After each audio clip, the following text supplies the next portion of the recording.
We don't even have Warhammer Neighborhood. Warhammer Street. People are dealing it on street corners. Well then, folks, are we all ready, do we think? No, we've not insulted something, or we've not been talking about politics. It's not Star Trek. Well, Yeah, unfortunately, we've got to be careful with this moss research before it gains sentience, and then he's going to get refused research grants on ethical considerations. I'm sorry, I know the crew of the Navis. Ethical considerations? Well, we've got to get the quota in somehow, otherwise they think we'll be it. Our transporter chief, our councillor, and our acting ensign are in constant terror being flushed out the airlock because the first officer has gotten up on the wrong side of the bed that day. Ethical concerns? So the bond is starting to grow with the shoes. The thaw is happening. It started last time. They bonded over their hatred of the councillor, yes. well then, is everybody connected to Foundry? Yes. Yep. Yes. Is everybody who wants to be connected to Video Ninja? And can hear the wonderful, wonderful music. Yes, I can. That's the only we have 5 connections. We're getting there. 5.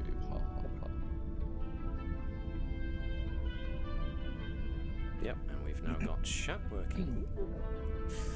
Okay then. So if we're all ready, then welcome along everybody to the further misadventures of the crew of the USS Navis. So, last week we actually reached our 6th episode for those who started with us, which meant that because we've tinkered with the milestones system, because I'm not a big fan of the fact that the milestone system as written requires episodes to be focused on specific characters. So we've changed it a little bit so that it's now more based off of the number of episodes that your character and you, the player, have been in. So 4 out of 6 of our, pardon me, 4 out of 6, 5, I can't even count. 1, 2, 3, 4, 5, 6, 7. 5 out of 7 of our core play base have been in it for 6 episodes now, and therefore have reached the large milestone. And it was decided very graciously that Jan was going to spend his large milestone on upgrading the ship, which of course you can do. So we added the talent modular laboratories. So as such, in the week since the last episode occurred in game time, the Navis has been getting upgraded.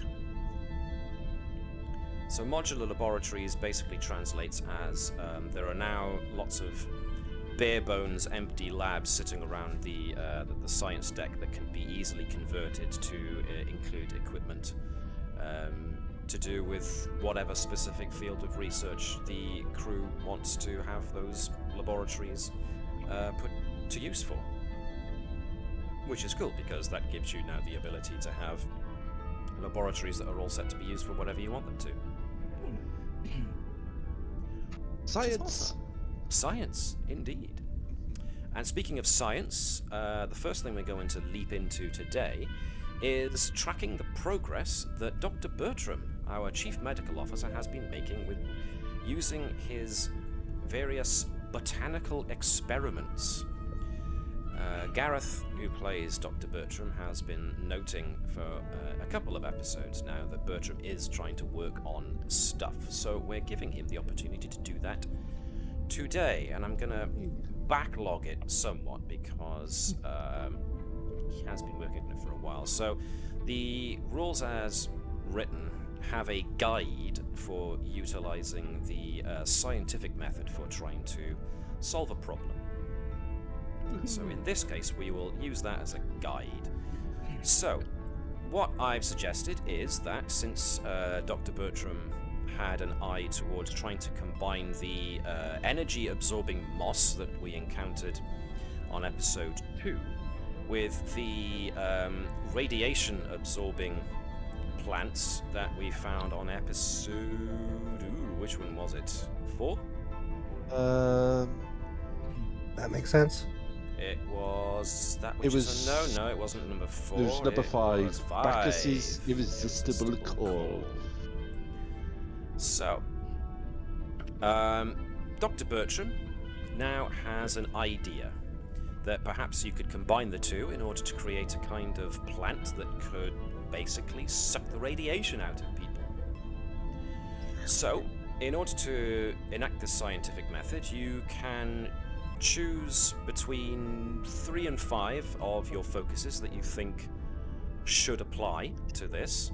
Okay. I will keep it in my brain as to whether or not I think these focuses actually do.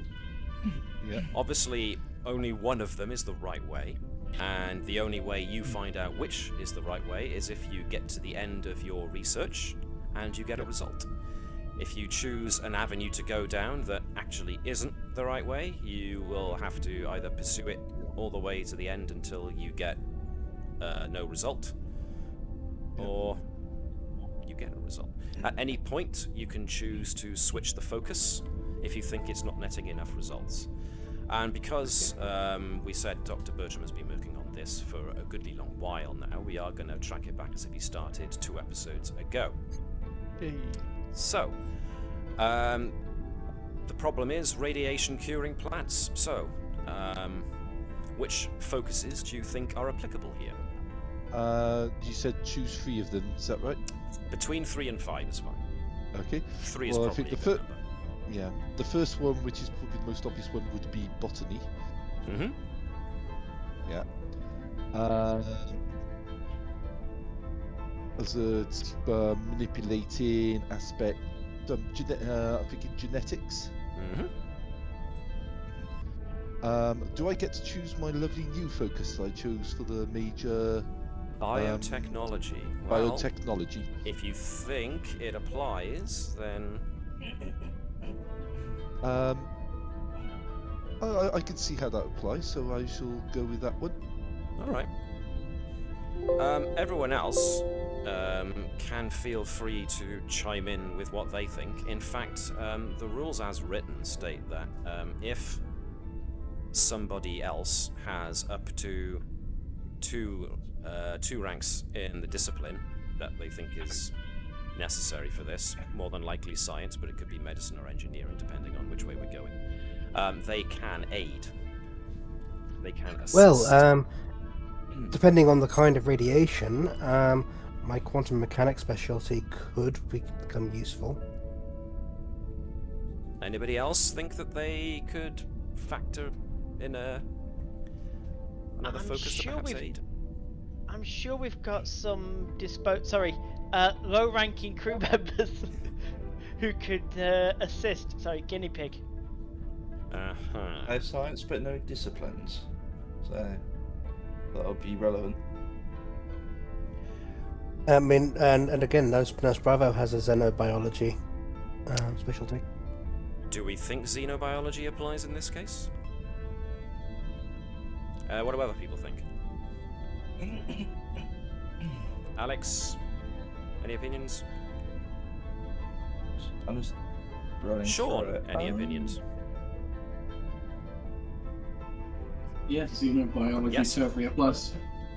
You reckon xenobiology would apply? Okay. Yeah, because we're not all humans on the ship, so you need to know how it's going to affect. Most Okay. of Races that we biology have. just That's as fair. much as anything else. Well, it's more if you want to use it to extract from people, then having a variety of peoples. The other one we potentially would say is xenobotany to a degree, so specialisation in alien plants, but that's not anything anyone has, I do believe. That's the only thing I could think of along those kind of lines. Well, anything else that could be radiation related, any more than my quantum mechanics side of things. Anybody have anything that could be Radiation's not really quantum. We're going to be. Well, the aiding observation of particles is everyone. Physics. Okay, but okay. Well, we'll take that into account. Jan, what do you think? Any ideas?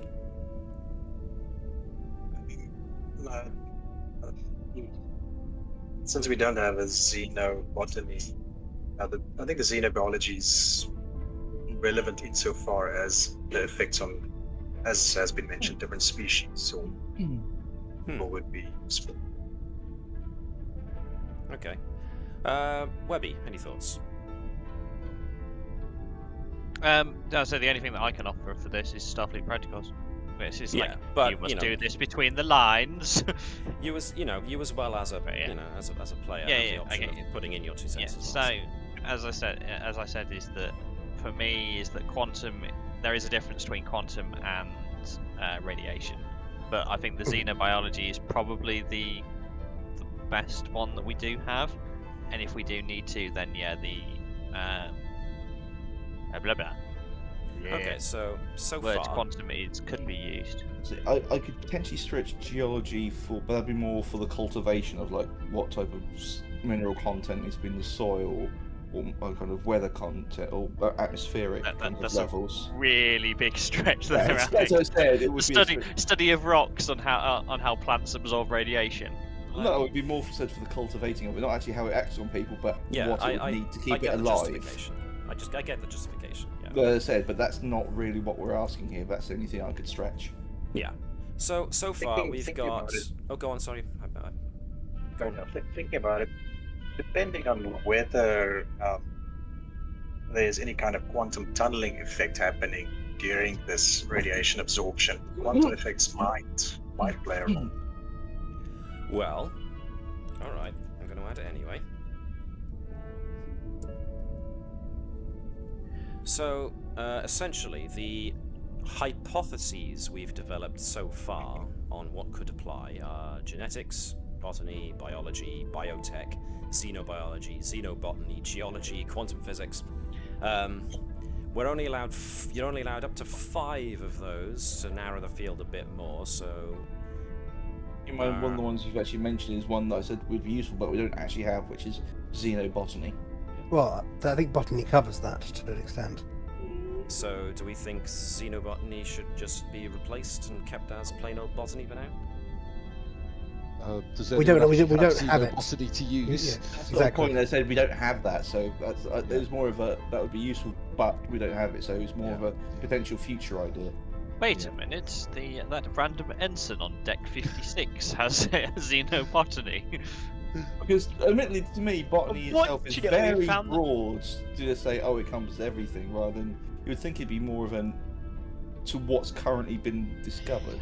It's a bit like, was it cryptozoology or whatever it is. Thank you. It'd be the equivalent of that, is what I was thinking more for.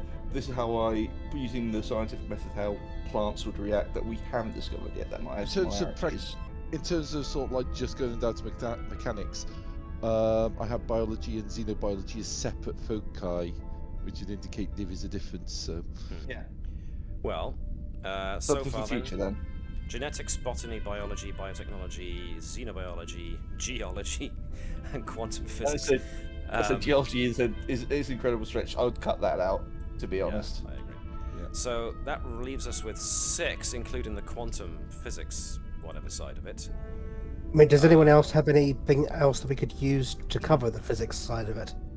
Have an engineering team we can just inject and see what happens. I'm not certain Starfleet would really thank us for that. That's only if they find out. Alright, so maybe we just narrow the focus to, we have 5 hypotheses: genetics, botany, biology, biotech, and xenobiology. Okay. Yep. Everyone alright with that? Yep. So, this is almost exclusively going to be medicine rather than science, although science can still take part. So any character that has got at least 2 in science or 2 in medicine can assist, but the primary researcher is almost all than likely going to be Dr. Bertram. Everybody alright with that? Yes. Yep. Okay, so we can have up to 2 other people assisting. So, is there anybody that would like to actually assist Dr. Bertram on his... and it can be supporting characters too, so... The ship's computer is also possible to assist as well. Yeah. And so, Andrew, so Edwards would be willing to throw his hat in the ring unless there's someone better pops up, at which point he'll stand back. Isn't the primary candidates Natala and Nova as the scientists? I meant as an assist, not as in... Yes, but Well, as yeah, the there's only so scientist- many dice we can roll. But the lead researcher in this case is Bertram. So Bertram in this case is given the overall control of, yes or no. But Yes, I indeed. thought I'd offer it out there to everybody to see if they think anybody should be assistants on this. Yeah. So, what does the modular laboratories add to this sort of? Well, that's the thing. Modular laboratories has only been installed recently, so that's we're not counting Okay, that so for now. we're predating the Yes. addition of the laboratories. You can't use the labs. I haven't finished fitting them yet. My engineers are still wiring them up. Understood. He's Literally still, hammer in he's the still trying to nails. decide if he's going from marble or I'm moving onyx into type. one while it's still in the crane. Every single supporting character that we've got so far should now be on the bridge of the Navis with us. So we've got Bravo of security, Bravo of engineering, Bravo of medical, and we've also got obviously Ensign Oradas, who's our tactical officer, and of course Luchude, the although why Luchude would join this particular operation, I don't know. But everybody who's available as a supporting character should be on the bridge map as you see it. So I don't see the master of the tick attack. So, what is the current situation in terms of assists? How many people could reasonably help, or people and/or ships could reasonably help? Dr. Bertram? two folks to assist. And do you have any inclinations, Doctor? Do you want? Well, first of all, who are the volunteers? Edwards has so far volunteered, and Edwards does have a science discipline of 4. Natala also volunteers and also suggests possibilities from the ship and Bravo. Bravo, Nurse Bravo, of course, does have medicine of 4. Natala has the science of 5, but no medicine to speak of. Okay, so this might be a bit meta, but I think I'll go for the actual player characters in that group. So that'd be Natala and Edwards. Okay. Nurse Bravo will not hold it against you, mostly because you're Bravo's boss. Yeah. All right. Don't cross me, or I'll get my killer moss onto you. So, you now have to choose which avenue you're going to pursue, and therefore which of the 5 focuses or hypotheses you would like to pursue as the avenue that you're going to be going down. So this will be the first time you started researching this. So, which avenue would you like to go down? I'm thinking we'll start with the foundation one, which is going to be botany, as we are dealing with plants. Does that make sense to you guys? Yep. Question, Matt. Yep. Would unconventional thinking be applied for this? Let's have a look. During any challenge or extended task that uses the scientific method to adapt technology in which the character is participating, if the hypothesis being considered outside the box, the difficulty is reduced by 1.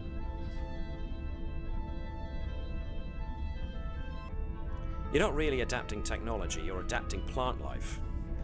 So... However, there are 2 or more other characters involved, and so the first complication shall be ignored by parent figure! So, I will go with probably no on that one, I'm afraid, Alex. That one's mostly done for adapting technology, and this will be strictly by the books. Think Does of the long term. Yeah, if you were adapting new technology, Bertram would have had to... The technology itself would have had to have been created beforehand, and then Bertram would have to go to the Federation Science Council to say, we've got this new piece of kit, we now need you guys to verify it that it's okay to use for this experiment. La-de-la-de-la. And I'm sure Dr. Bertram would rather get through this as soon as possible. He wants to see if his Frankenstein creation can actually work. So, Well, people have said I haven't got a great sense of humour, so I thought I'd be ironic and call this Project T-Virus. So, yeah, the two assistants can roll 1 dice and give me reason plus This is going to science. become the thing from outer space, like we were joking last week, isn't it? One was going to get infected and then go on a rampage. And the doctor himself can use reason plus medicine. I'm not going to tell you what the difficulty is, because you have to find out for yourselves. And since this is action...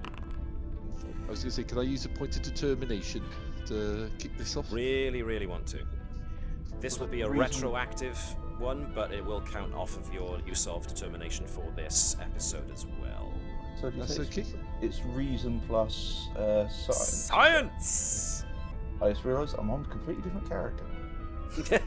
It helps if Okay. you use the right one. I accidentally clicked on the Bravos. So it 1 begins. bravo. Two successes accrued so far. And in for a penny, in for a pound. I had botany with the Cochrane Medal of Excellence, which says that once per mission, when I spend a point of determination on a task that involves that focus, I receive 2 of the benefits rather than 1. Right, okay, go for it. Okay, right, so using focus, and what is the determination do? I know I tick it. Just check what the does box. It Okay. buys you a dice with 1 on it automatically. Okay. No roll. Fair enough. So you've automatically got a double success. So in this case, it would be that's already 6 successes. Okay, I may have gone a Nice. bit overboard. 9. That's 9 successes overall, I think, is it? Well, that's 5, 6, 7. So Well, because there's a second double. There's a second 1 dice on Bertram's from his medal. So that's actually It's Fine, already so- counted. well, that's 2 benefits. So in this case, yeah, I can count it as 2 successes. But Well, the 1's already counted because it's at the end. 'Cause no, you but there look- should be an extra dice with a 1 on it. he's talking about Bertram's medal. So in that regard, I will say you make that first time, that period after that first episode where you said you were doing it, you do make excellent progress. Sadly, not the kind of progress you think you should have made. So We went 9 with- successes down the wrong garden path. Quite. So, with Edwards has not long joined the crew, but he's got a brilliant scientific mind, so you figured you may as well put him to the test and see if he has anything to add. And he's certainly been to different places, so he can certainly suggest things. Natala, of course, being the head of science, is a very logical choice to bring along. And with your botany focus, you go down that road to see if it's possible using botanical methods to combine the traits of these 2 plants in order to create the end result you wanted. In the end, it's not... You make extremely good headway and manage to put in a good many hours, but none of your experiments yield results in that matter. So, probably not botany then. So, moving along, the episode after that is when we can try this again. So, do you want... I imagine by the sounds of it, you don't think that avenue is worth pursuing. So, would you like to change the focus for the second attempt? So this is changing the focus that we're concentrating on. Yeah, if you want to, yes. It sounds like, given the description and unless that was like 9 successes, it sounds like we're on the wrong track. So it does sound like we want to go another route. I'm thinking xenobiology. What do other people think? I'll follow your lead on that one. Seems right. Alex? Willing to go with it? Shaun, what's your opinion on this? You think they're on the right track? It sounds more reasonable than botany. So you were going down, what was it, xenobiology you thought? Biology. What, biology or xenobiology? I was thinking Xeno. given that these are 2 sort of like recently discovered alien plants, I'm thinking xenobiology.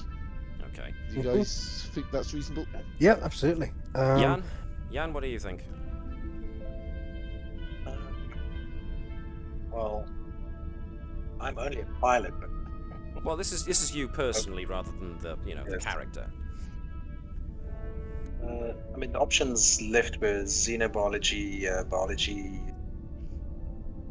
Genetics Awesome. and biotechnology. biotechnology. The most different from the first study would probably be either genetics or biotechnology, because they're the ones that differ the most from the botanical method. So what does Jan think? Yeah, I think I would have gone for genetics. We can go for genetics. So we've got some for xenobiology, one for genetics so far. Webby, what do you think? Yes. I mean, at least two or three seem to be edging in the xenobiology route. Jan thinks maybe genetics. What do you think? I think. Where do you draw the line between biology and genetics? Well, that's an interesting question. Anyway, that's me being very high. I suppose that's scale. Yeah.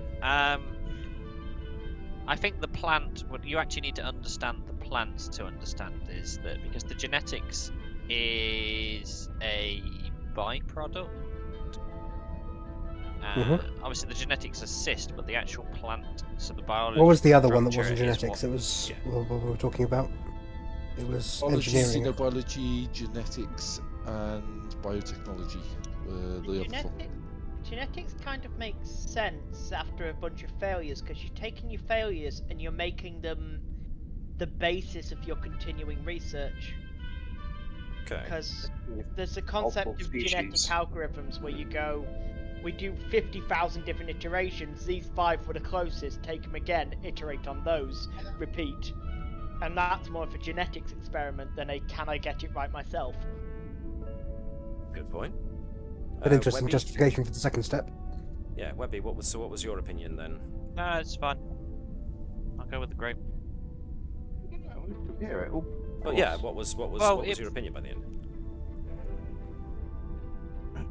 Webby's own personal opinion. Yeah, I'm still on the biodiversity. So the xenobiology type approach. Yeah. Okay. So most seem to be favouring xenobiology, but a good few do have edges towards genetics.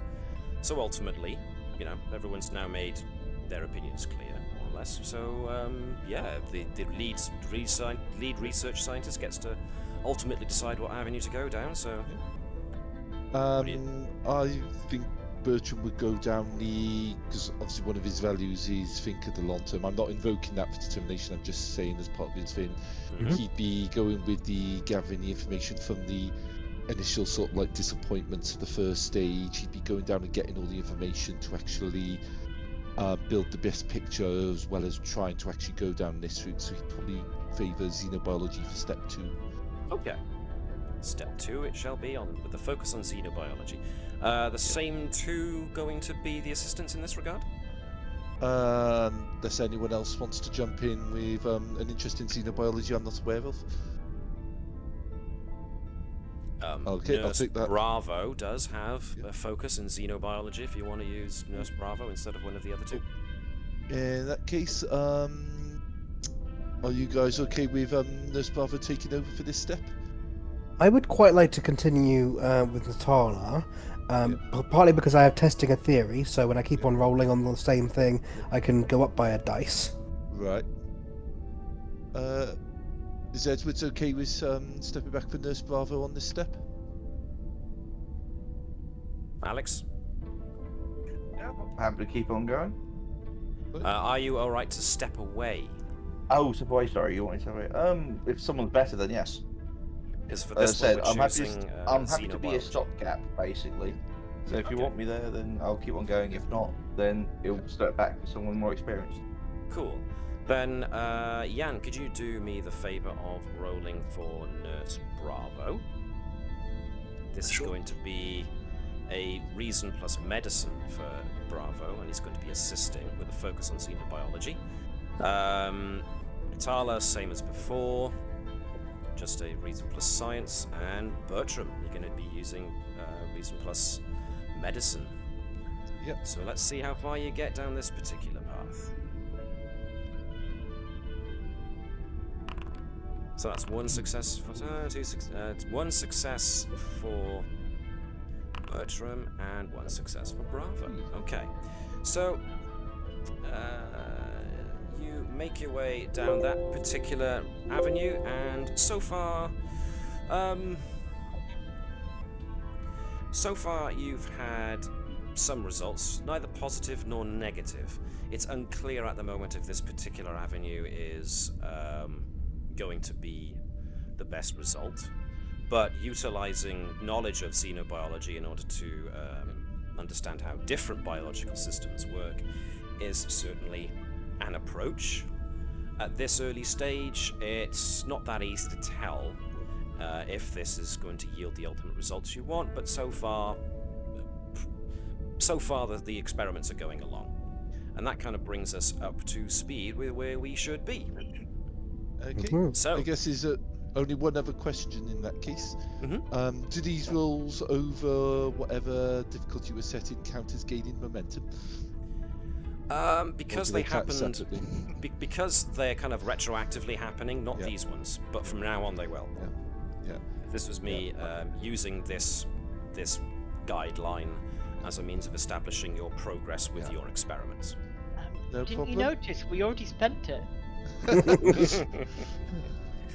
So, so that's all been happening behind the scenes in the downtime you've had between the different episodes. So far you're now on an avenue of investigation, and you've yet to see if it yields any results. In the meantime, you've got your regular ship's duties to perform, and that's the same for pretty much everybody. Now, we join the crew of the Navis 1 week after the last episode's event. Last episode was the misadventure with the locked door mystery. So, in the week since, the ship has been undergoing modifications, obviously for the installation of its modular laboratories. As such, the science teams have been working with the engineering teams to set this up, but for the most part, the majority of the crew have had a bit of leave time because the ship's being done up also by the Narendra Station ship hands who work in the docking area. So for the most part, it's been kind of run-of-the-mill activities for yourselves. So, does anyone have anything specific they want to mention that their characters have been up to during that last week? How are the duty reports looking?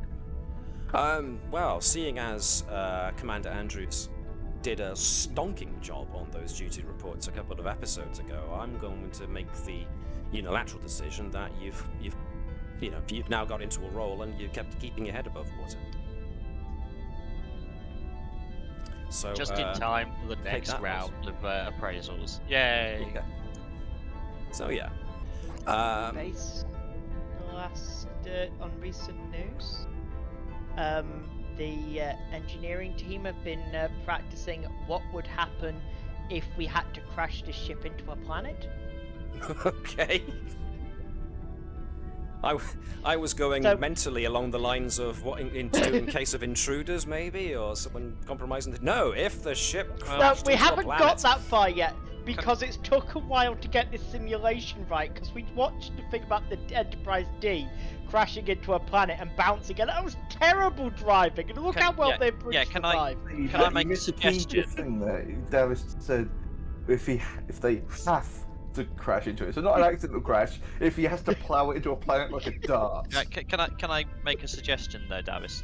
That it's actually amended to what happens if the counsellor pilots the ship. So it's then used as a test case as to why you don't let the counsellor pilot. That triggered this scenario being put into practice. I think Natala might have been trying to maintain good relations by spending time with the Klingons, but this just ended up with her in almost endless combat training that she's not fit enough to maintain. Jan, you had something to say just then. I said not on my watch, Yeah. Counselor. But yeah, Keval would also be pursuing his relationship with Lieutenant Sharissa. Okay. Natala keeping up relations with the Klingons, even though things with the Klingons at this point are still a bit ropey. Okay. Edwards would have used the information that the Admiral said he was going to be given access to start looking into the Bacchus thing. See if you go trawl through records to find any similarities with what he'd witnessed on the planet, or anything that could be a link, any kind of ideas. Generally just broad trawling. Okay, cool. So far, the only thing you find is evidence of one of the Navis's first missions into the Shackleton Expanse, which was on Seku 6. That was when the Navis were going to try and find out what happened to a two-man science team that used the runabout Saskana to try and scan the planet, but they got shot down by Romulans. And the crew discovered some kind of what they believed was some kind of terraforming device that was of a similar design layout, but performed a different function to the gigantic monolith you found on Bacchus. So far, that's the only historical similarity that you can find. But you will also discover that the Admiral has been putting people to work on the information that you saved. If you remember, there was at one point there was a big display of a star chart with several points highlighted. And you did say that Edwards was capturing as much information as he could in a short space of time as he could manage, as the planet was busy disintegrating around you. So that information has been requested by Admiral Stoker for further analysis. So.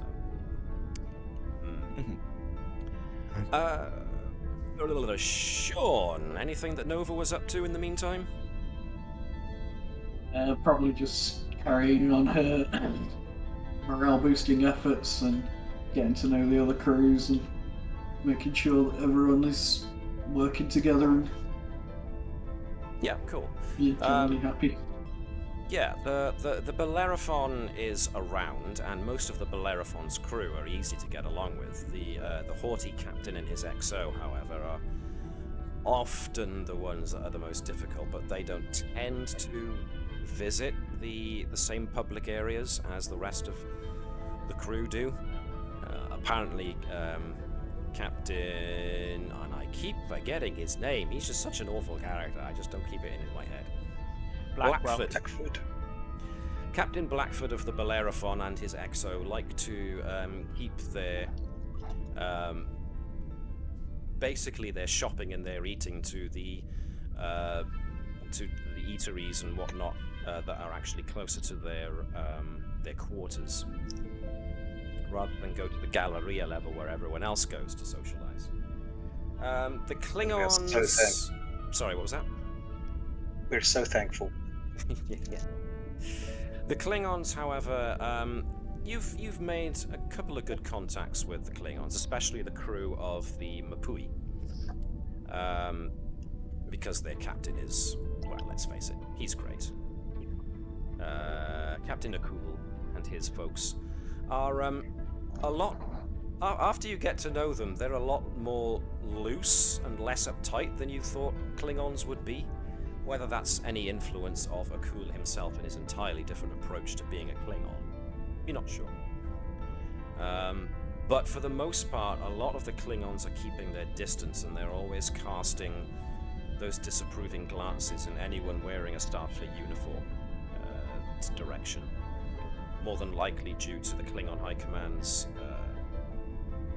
decision to start invading Cardassian space because they suspect that changelings are afoot. So, yeah, Nova is able to keep in good contact with most people. The Venture every now and then gets called back to assist with Deep Space Nine. So the Venture is kind of sometimes at no registration, sometimes not. So every time the captain of the Venture arrives back, he always looks a lot more... Captain Corbett, that was his name. Every time Corbett and his crew arrive back in the ranger station, they all look tired. So, you know, they welcome Nova's efforts to try and cheer them up, but they really are shagged out. Excuse me for a second. Itchy nose that wouldn't go away. Right, so, yes, Keval is pursuing his relationship, which is going well. Got no reason not to. Keval hasn't heard anything via her to suggest that there are any tense moments going on between the Starfleet and Klingon commanders of the station. So at the moment, everything seems more or less okay. Anybody else with anything else they wanted to do before we get rolling with this? That's what I'm doing. Well, obviously, yeah. Okay. So, we start off today's episode, actually, with a signal to Dr. Bertram while he's in sickbay. Suddenly... I wasn't sleeping, I was just resting my eyes. So, suddenly, Dr. Bertram gets a message from Councillor Tannenbaum. Medical assistance to Councillor's office. Okay, I'll head out. Is someone like Nurse Barber or other members of staff in there when the message comes in? Yep, they're able to. Yeah. Okay, I'll especially given as I remember the Councillor's office is basically like 2 floors down from where I am. I think it's on the same floor as you, actually. Yeah. So I'll say I'll go take a look. Just keep ship shape and let me know if there are any issues, and I will go and see what's going on with my medical kit. Very well. When Dr. Bertram gets to the Councillor's office, he finds Commander Andrews unconscious on the Councillor's sofa. Okay, is the Councillor in the room or? She is in the room and she's just standing over Andrews and says, I don't know what happened. She just fell unconscious. I haven't been able to rouse her. Okie dokie, first things first, medical tricorder out and scanning. You find no evidence of anything wrong with her physiology. You find nothing really wrong with her brain also. She's just unconscious. Okay. I'm going to take her to sickbay. I'll ask the Councillor to come with me so that as soon as we've got her stable and under the bio bed, sort of like scanning her, I can ask her sort of like what was happening to get some context. Okay. First priority is to get Andrews into sickbay. Okay. So, to sickbay we go. I was just going to say, the Councillor looked different for a second. So, obviously, Webby, what I gave you... vision on that map, by the way. Yeah. Yeah, can everyone see sickbay? Yeah, Tannenbaum publicly owned. Yeah. So, yeah. Okay, I'll get her in, and then I'll say, what happened, Councillor? We were just conducting our usual session when suddenly she fell unconscious. She wasn't saying anything, as is her usual wont, and then she just seemed to lose consciousness and fell down. I managed to get her onto the sofa. Did she seem alert right up to the incident?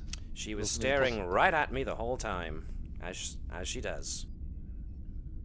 Every single session so far. Okay then. You don't know where she was immediately coming before the session? Nope, I assume the bridge, but that's just my assumption. Oh, excuse me, sorry. As Tannenbaum Oh my God! yawns. Oh, did Tannenbaum actually yawn just then? Tannenbaum actually yawned then. Okay. Councillor, are you alright? Busy. That's all. I just haven't had much sleep. It's fine. Okay. I'd still like to check you medically now, just in case, as you are showing signs of exhaustion just after a person who's been in your company Okay. has also shown some signs. I take a scan of the counsellor. Yep, you find nothing unusual.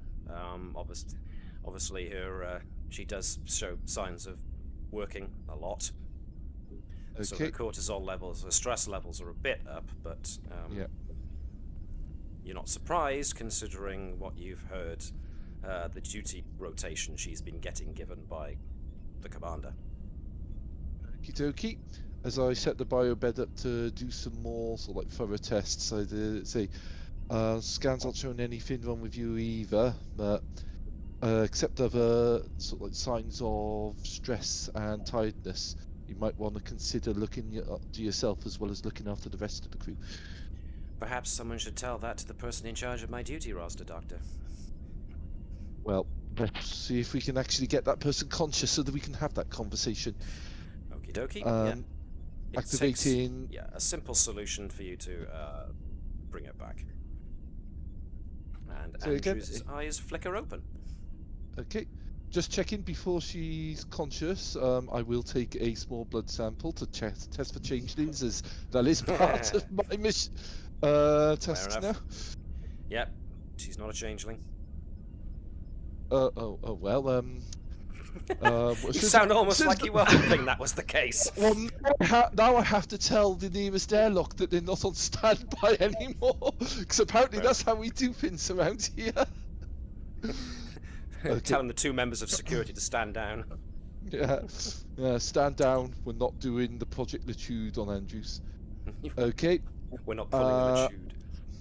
Nice. I'm gonna put I believe it's like a cortical monitor or something like that, aka that weird little flashing thing on the neck that they always seem to do when something's gone wrong, the person's awake but they're not sure what happened. Yeah. It seems to be a Star Trek staple. And they'll then bring Andrews around. Okay. Andrews, his eyes flicker open, and she regains consciousness. Amanda, how do you feel? A little perturbed, but fine, I believe. Angela, what's the last thing you remember? Mandatory counselling session, Doctor. And then some sort of whisper. A whisper? Did someone or something try to communicate with you? I have no idea on that, Doctor.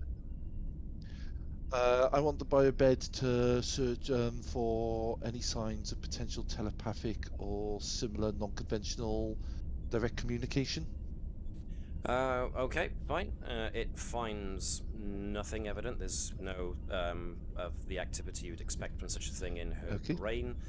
Of course, the only other thing that it could be potentially is her cybernetic implants. Cybernetics, yeah, that was the next thing on my list to start seeing if any of the cybernetics had any unusual activity, or there was any unusual signs, sort of like in weird energy things, or any sort. I don't know I'm assuming the cybernetics don't have things like memory banks or logs themselves. Well, as it turns out, they kind of do.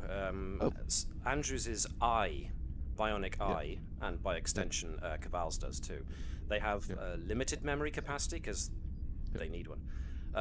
However, your knowledge of that kind of technology is not as complete as it would be someone like Chief Fibers. Okie dokie. I'm gonna tell Andrews I can't find anything biologically wrong with you. There could be an issue with your cybernetics. If it's okay, I'd like to bring Vibers down in to help me check these out. Yes, I will allow that. I would prefer that this is kept discreet if I'm deemed as not fit for duty. That's fair enough, don't worry. Hippocratic Oath and all that kicks in. Counsellor, well, at the moment, if you feel any further tiredness or unusual exhaustion on your part, just let me know as soon as possible. Oh, there's nothing unusual about my exhaustion, Doctor, she says, looking at Andrews. But if it's all right with you, I'll excuse myself. I have others to see. Lots of others. Yes, I'm sure that's a conversation will happen soon enough, but medical first. Okay, so, Cannonbound walks out, and are you calling Vipers? Yep, I'll say, Dr. Bertram, is it Lieutenant Commander Vipers? Or Chief, will do. Oh, okay. Dr. Bertram to Chief Vipers. Vipers here. Bravo, not that one! Next chamber! Sorry. Carry on, Doctor. Please could you report to sick bay as soon as possible? Yep, on my way. Okay. Site to site transport. That was quick! Site to site transport. I feel you could have Some walked. short time later, Vipers arrives in sickbay. It's almost like the Tude's listening, isn't it? He's always listening. He's secretly very concerned about you. Oh my, wouldn't that be something? No, not the commander! Get there faster, Vipers! Walk faster! Walk faster! Oh, for heaven's sake, I'll do it! Okay, once he arrives, I'll say, Chief, I'm hoping you can help me just do a check on the commander's cybernetics. Yeah, sure. That's... Yep. Particularly anything that might have, might interact with perception or neurology or anything like that, but just as a whole as well. Okay, Commander, you've been through this one quite a few times, take it, so we're going to start standard diagnostic and just see what comes up. Which means that, you know, Andrews' arm twitches of its own accord as Vipers runs through a couple of servo diagnostics. The eye turns off, turns on, focuses, defocuses, all that kind of stuff. As Vipers is looking, nothing seems out of the ordinary, except for that there's an empty patch of memory in the cybernetic eye. Now, the bionic eyes need to have some kind of memory store because they take input and then, you know, have to store it to then transmit it to the interface that leads to the patient's brain. So, as a result, there is a memory unit inside of a bionic eye. As I've said, Keval Vazanan has one too.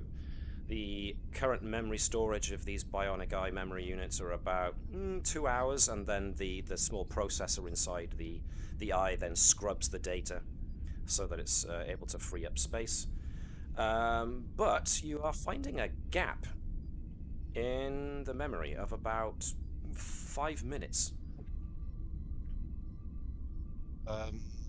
Does the gap in it match when the collapse would have happened? It would suggest it was around about the same kind of time.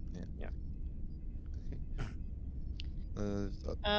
Commander, I'm seeing a gap in your memory, in your eye's memory backup. Do you mind if we play back what was before and after, see if this matches up? Yes, if it will provide any further information. Okay, so if I can, I'd like to play back a bit. If I've been hacked, I would like to know about it. Okay. So, for this, I'm actually going to require a control plus engineering check from Vipers. Okay. You've got computers as a focus, so I'll allow that.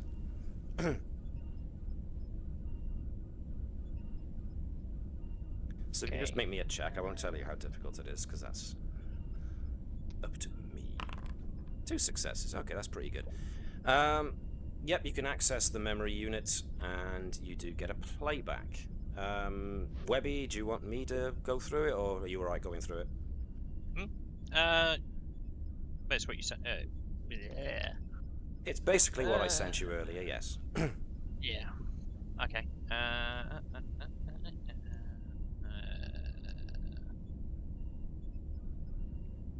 That was the point that you lose consciousness, basically, yeah. So.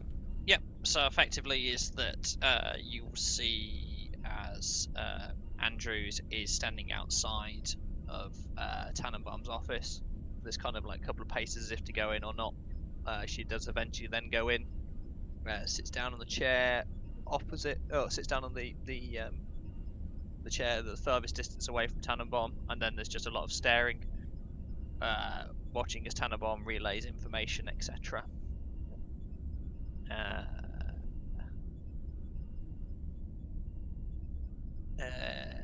And then that's pretty much it, I think. Then, isn't it? Yeah. And then, yeah, the regaining the consciousness on top of with Bertram. Whereabouts does the gap appear in that? Is it basically at the loss of conscious bit? Yeah.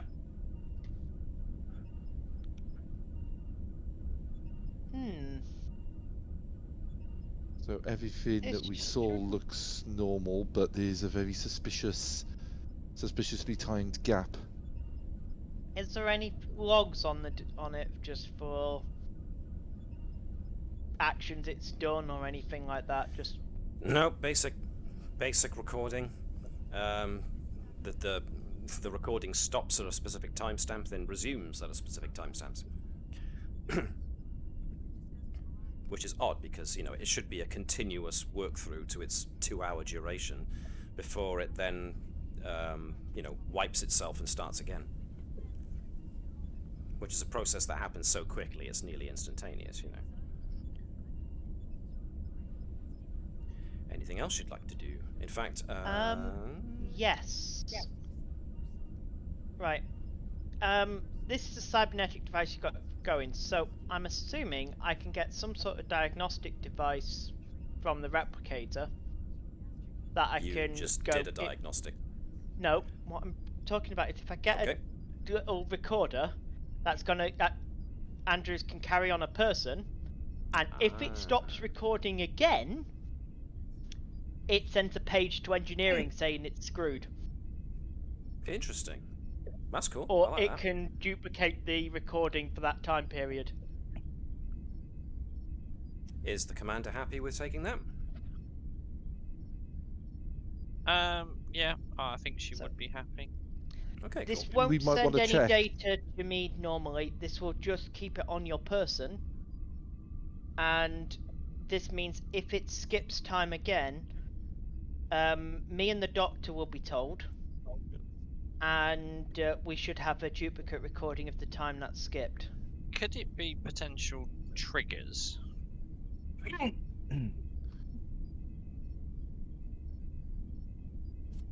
Question I was thinking of is...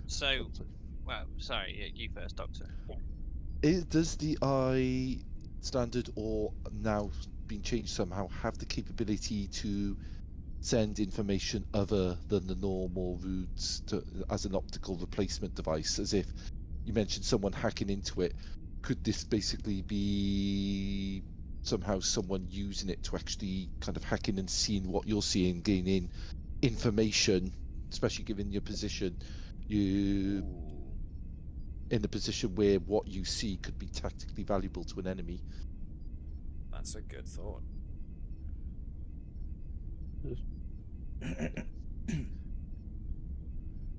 Well, the answer is that Andrews herself doesn't know, and as far as Vibers is concerned, that shouldn't be possible. It is a fairly closed circuit, so it would take some pretty sophisticated tech to do that on the sly. It's not impossible. Unlike your standard visors,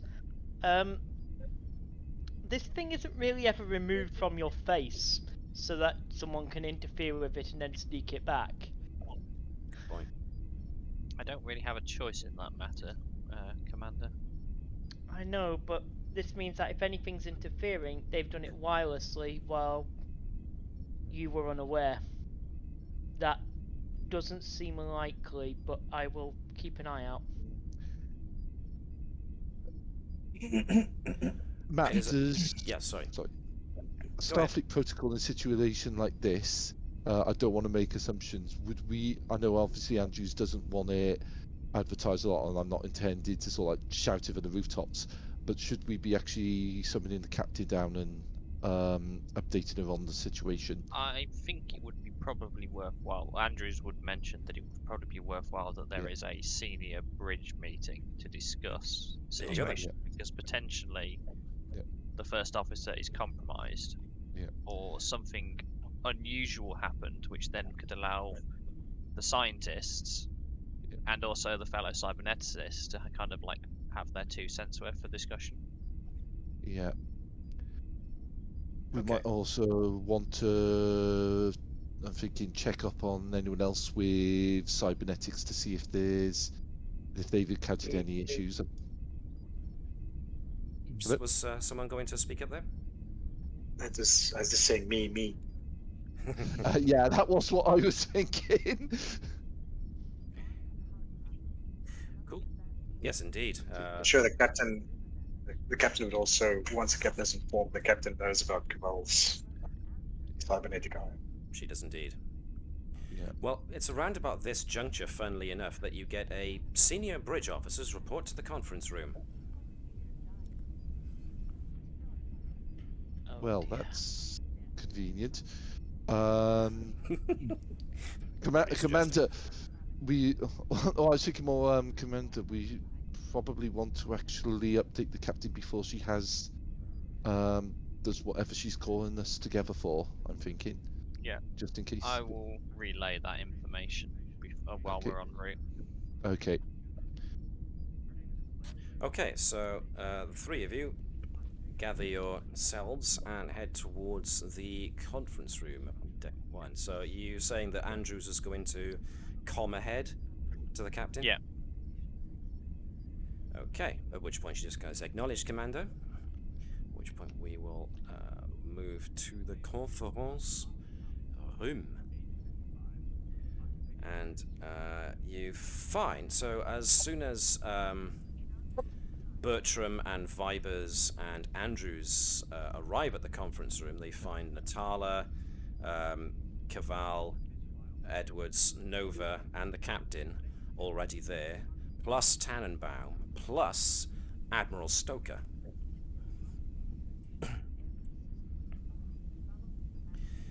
The captain, as you walk in, goes, thank you for joining us.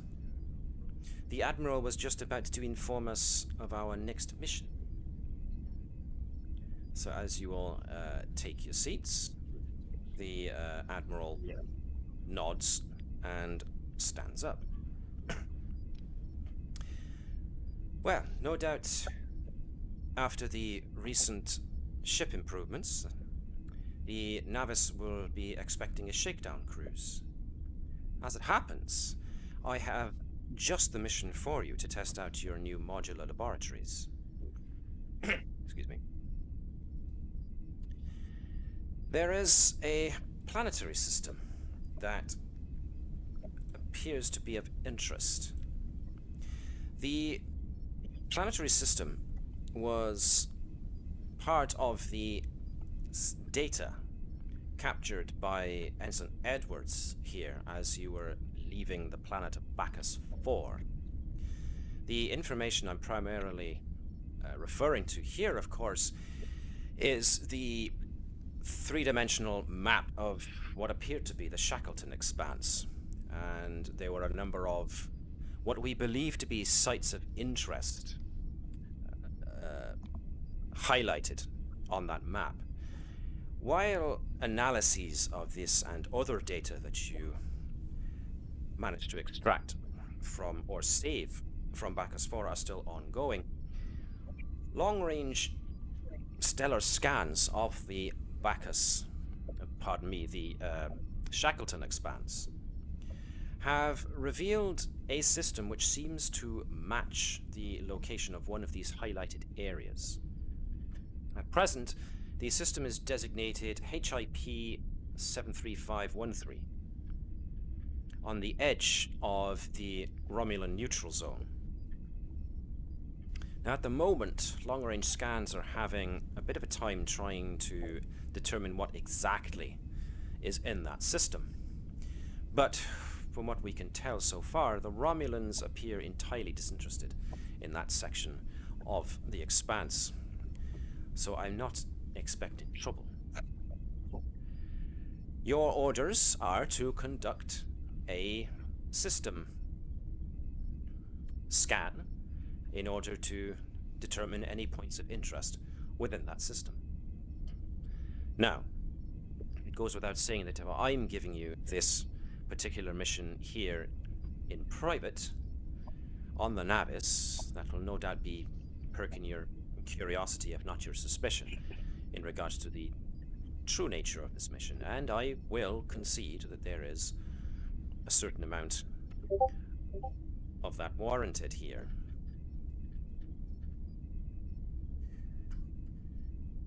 As an aside, Admiral, is of it course truly wise sending an armored warship close to the neutral zone as that location?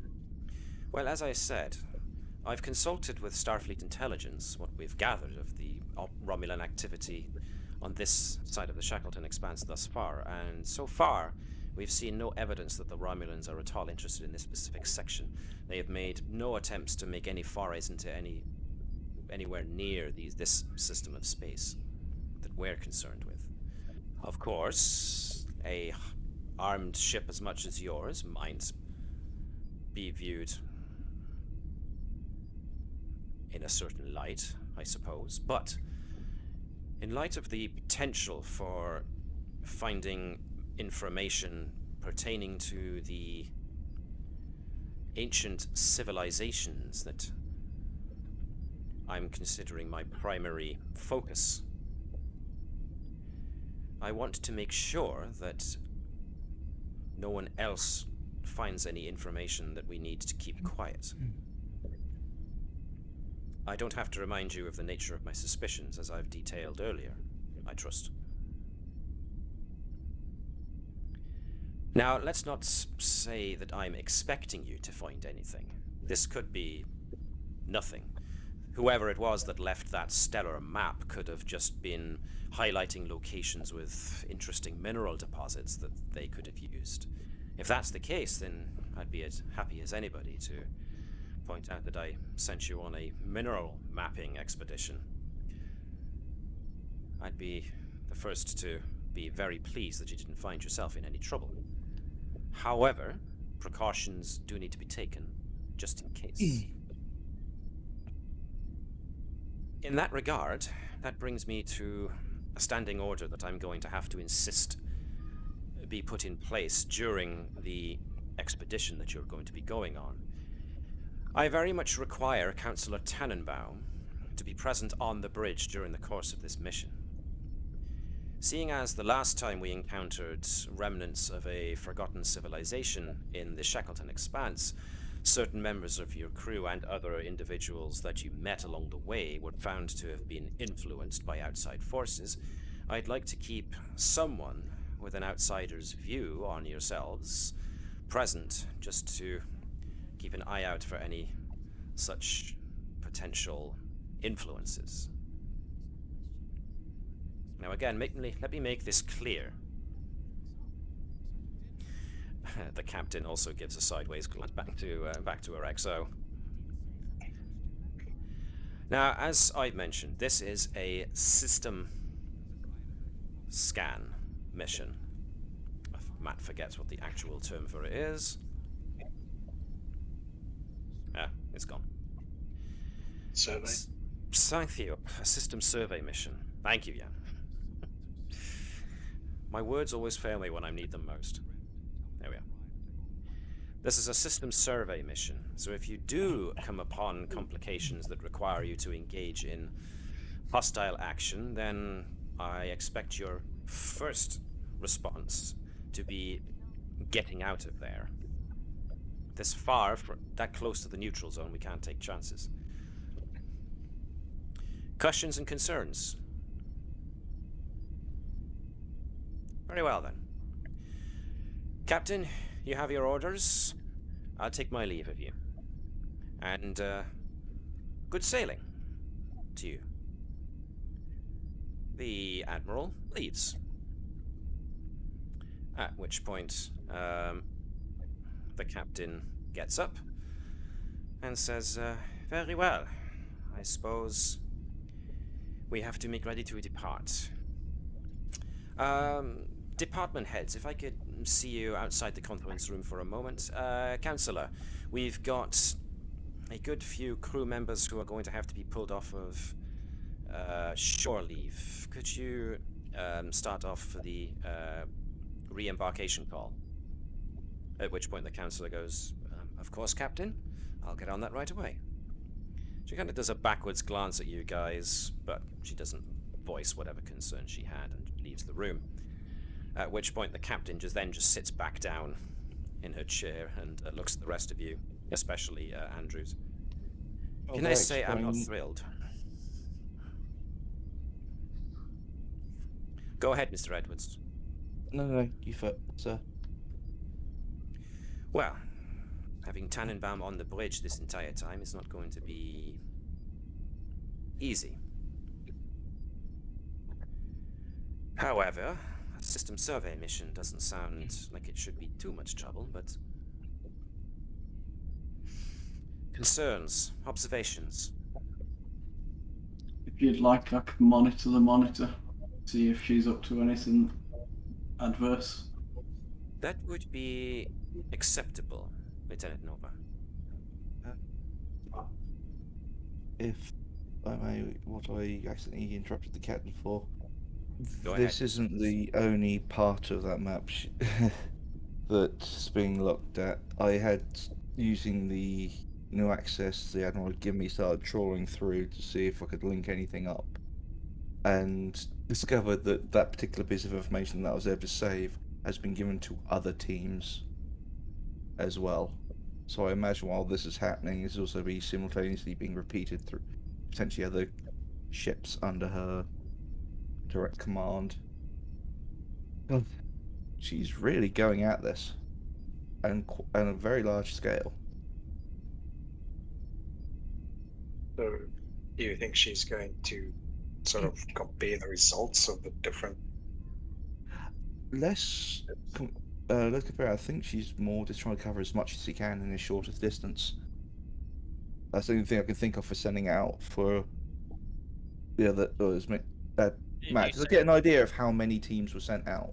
Yeah. This type of information to, just that there was a number of them. Something along those lines, certainly. You know that the information was being combed over by Admiral Stoker. Oh, just that. I thought you mentioned that you got they got requisitions sent out to others. It's not an unreasonable assumption based on what you know. All right, fair enough. Yeah, there's no specifics given that she definitely went over it, and it said this is just a small part of that what I was able to collect. So, like I said, I don't think it's comparing. I think it's just trying to cover as much as quickly. I don't know. I think the commander has had a good point in terms of.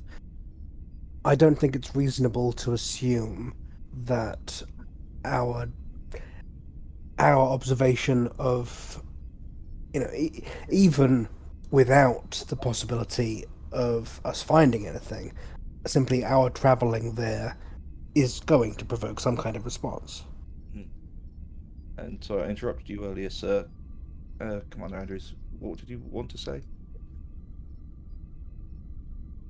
I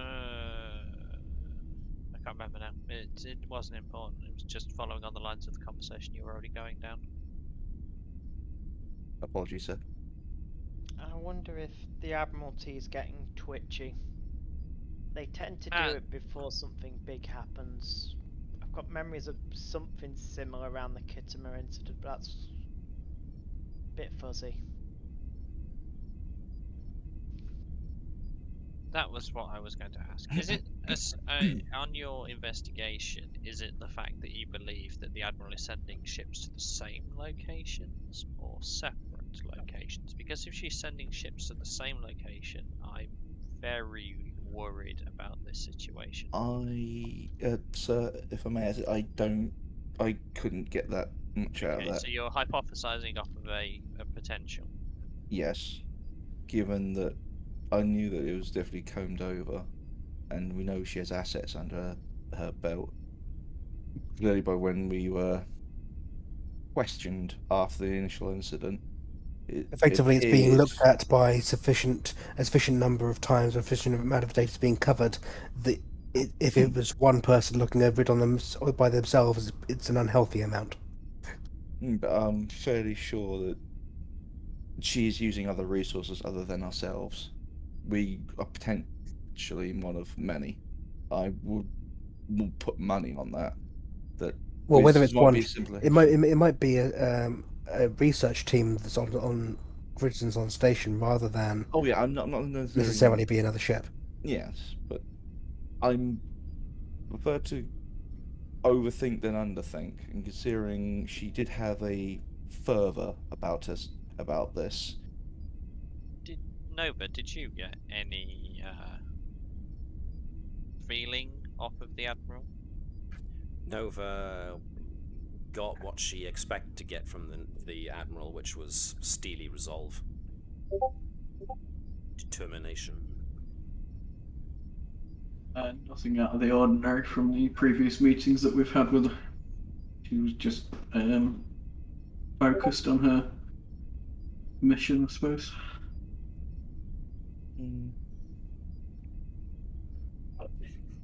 I really don't like this situation. If also I may say, she was become a little bit blasé about what situation we could create. From what little I know of how the Romulans operate, isn't their whole point is they try to act like they're uninterested, they're more cloak and dagger. And even if they are disinterested, if it gets out that an armed ship is hanging around in the neutral zone so close to them, they may think we're doing something. I would say that disinterest is probably the wrong term, but yes, cloak and dagger certainly. I think it would be reasonable to assume that in most instances they would prefer that we be seen as aggressors rather than they would not want us to be seen to be provoking us. But they would certainly frame things as we provoked them. I'm not sure what steps we fully have at our disposal to try and hide our presence as much as possible, but anything that could not alert them and not let them think something is going on, obviously, is going to be the best approach to this. Well, the Expanse is the Expanse. It does provide difficulties to long-range sensors as well as to piloting. But yes, we are likely to be noticed eventually. This is from what I remember. Was it? Oh, I can't remember the position of that Romulan there, but I know he was fairly high up that we found in the Bacchus sector. It's more an ambassador. That was it. So someone that high up going missing. I prefer to presume that they would have noticed something, and thus there may be at least a cursory eye, at least in the direction of the Shackleton, because of such a thing. Because ambassador disappearing. Oh, they always expect them to be watching. Yeah, they expect them to be watching regardless. Yeah. It just makes me nervous. The idea of, as I said, a warship getting that close, and then not either taking. We have to assume that even this is going to attract attention. Yeah, even if we get very lucky and no one sees us, we should assume that we're being watched regardless, even if nobody is. Mm-hmm. What about those who have been a bit quiet? Bertram, Keval, Nova. What do you guys think? Well, with regards to the Admiral, a secret or a conspiracy is its strength is inversely proportional to the number of people who know about it. So I feel the Admiral is maybe starting to, if she is engaging a lot of agents, she is weakening her own conspiracy, so to speak.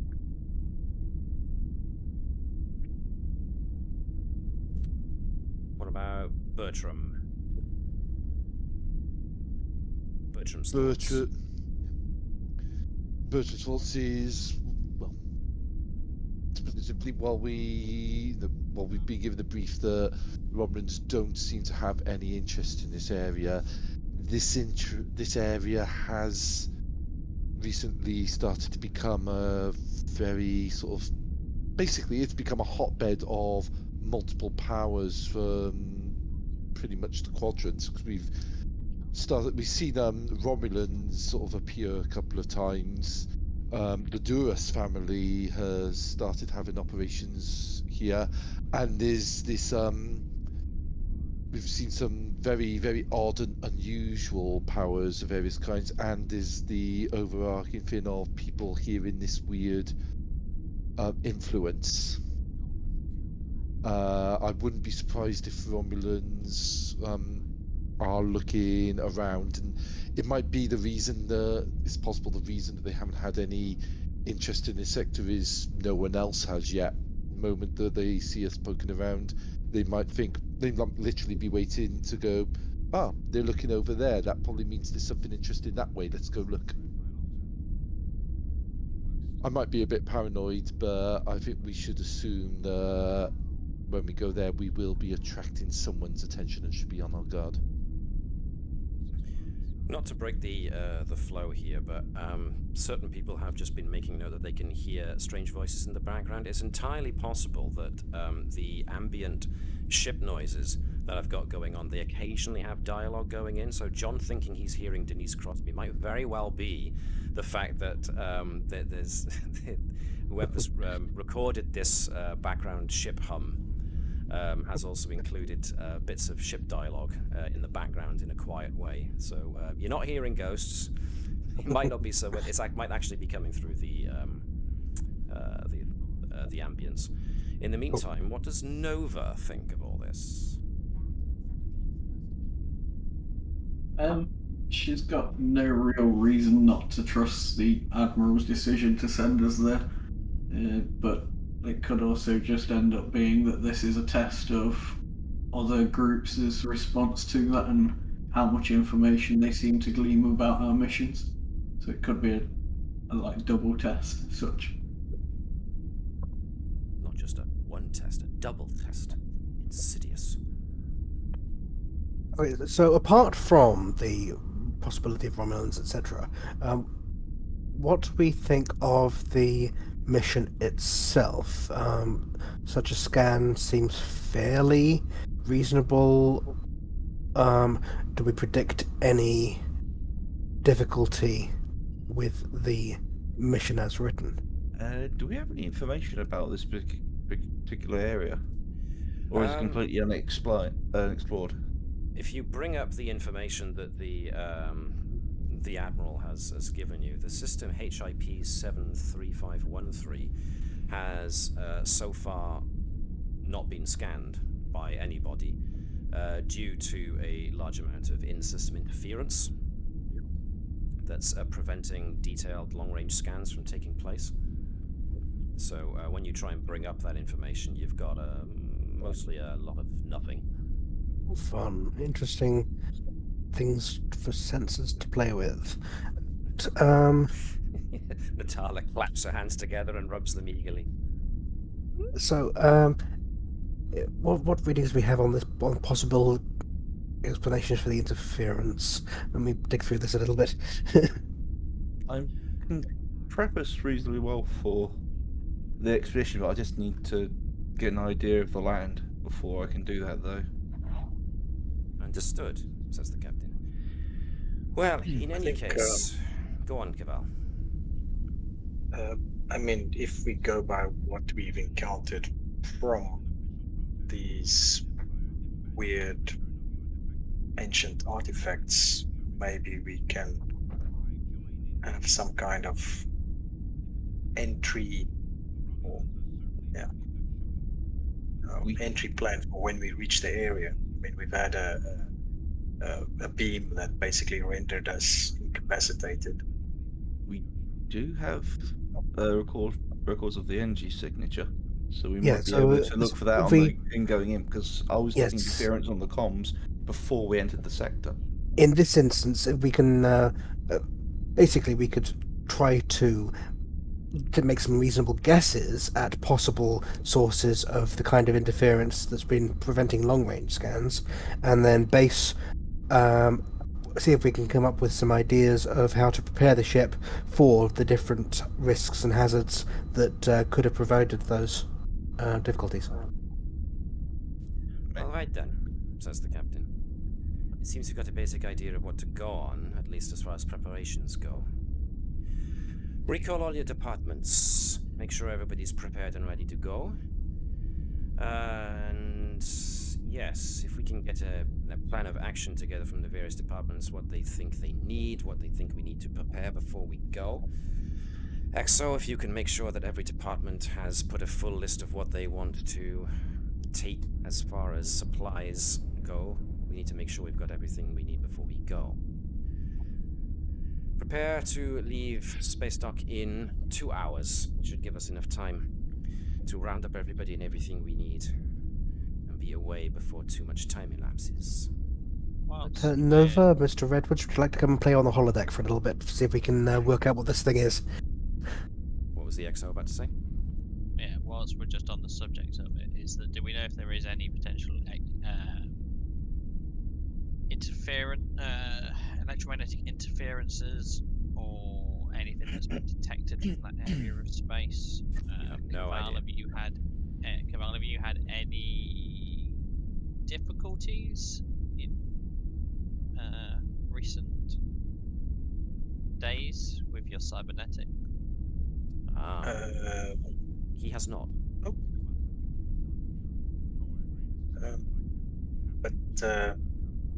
Commander, you raise a sort of interesting point tangentially. Maybe I should have a quick chat to our Orion friend. He might have additional information on that sector. Good point. Okay. Is anything anybody wants to mention or get done before we move on then? I think it does need to be mentioned that Andrews is currently, has had some unique situation. I haven't seen anything. Make sure you close the door after you go out. Yeah, any of the senior bridge crew that are that may be able to help shed some light onto what went on would be appreciated. But Do you share the details? Andrews will share the full extent of the details. So what do people make of that then, when Andrews shares what happened? Commander, are you sure she just didn't talk you to sleep? Well, no, the eye still records, even if she's sleeping. As I said to you, Vibers and Dr. Bertram, is that the only things that I can think of are one, something external was interfering, or two, there is some sort of subconscious triggering. Is there a standard procedure that I can think of for this kind of situation? If the doctor has performed medical scans and there's nothing wrong with her, and the chief engineer has performed diagnostic scans of the cybernetics and there's nothing he can find wrong except for a missing patch of data which so far does not have a root cause with hardware fault, then safety protocols suggest that there's no determined just document everything and keep going. Yeah. Seeing as my eye was not affected, it must have been a localized. If it was an external influence, it must have been localized to where. Have we done any scans of the office? No, you haven't. No. Okay. What did the councillor say happened during that time? Councillor said the exact words were, she was having a session with Commander Andrews. Commander Andrews was staring straight at her and saying nothing, which indicated was normal. That is a regular occurrence. Yep. And then collapsed with no apparent reason or stimuli. That is all she could say on the matter. I think a scan of the councillor's office is a reasonable step to make, but I can't think of anything else to suggest. I'll come assist you with that, Natala. That sounds like something two of us can cover off quite easily. Question, does the ship specifically monitor or record as basically a background protocol? Does it have to actively be requested? To do what? I mean, is it a way, does it monitor like life signs and things as a background things are constant, or does it have to be instructed to? So if this is a way of keeping tabs on crew. There are internal sensors to the ship, and they can do everything from capture just visual and audio data to when you play it back, there is evidence of, Are they generally lots of active, or things. do they have to be specifically instructed or turned on effectively? Is there any background things that it's like to keep monitoring life signs, that kind of thing? Because it's a breach of privacy. Yeah, in a councillor's office, it would be a no-no. That's Alex, not not So, the whole thing. No, I just that's thought I'd perfectly fine for Edwards too. Quick question, Nova. Since we're in this situation, could you put security protocols in so that if anyone accesses unexpected restricted data or something's done, accesses stuff out of character just in case for the next couple of days? I think that'd probably block too many operations. I'm not saying block, I'm saying report. Log even. But that's a lot of computing power that's being drawn, considering the number of uses of it on the ship. Also, just logging something is not useful unless somebody actually monitors it.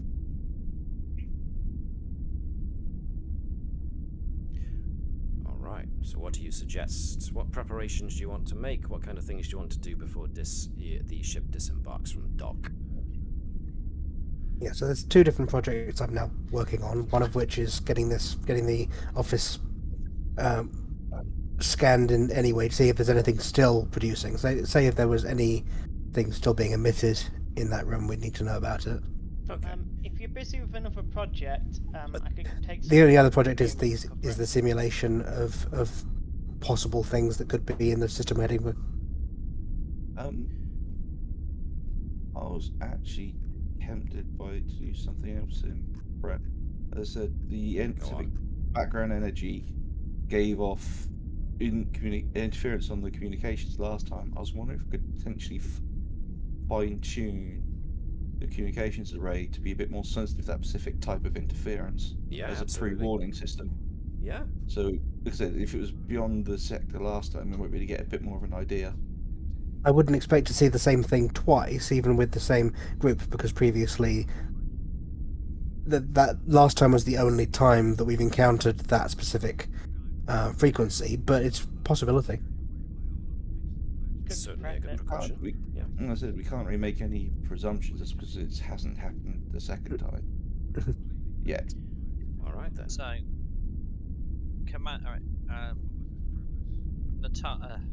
Natala, Vivers, are you happy to carry out this investigation in the local area for what went on?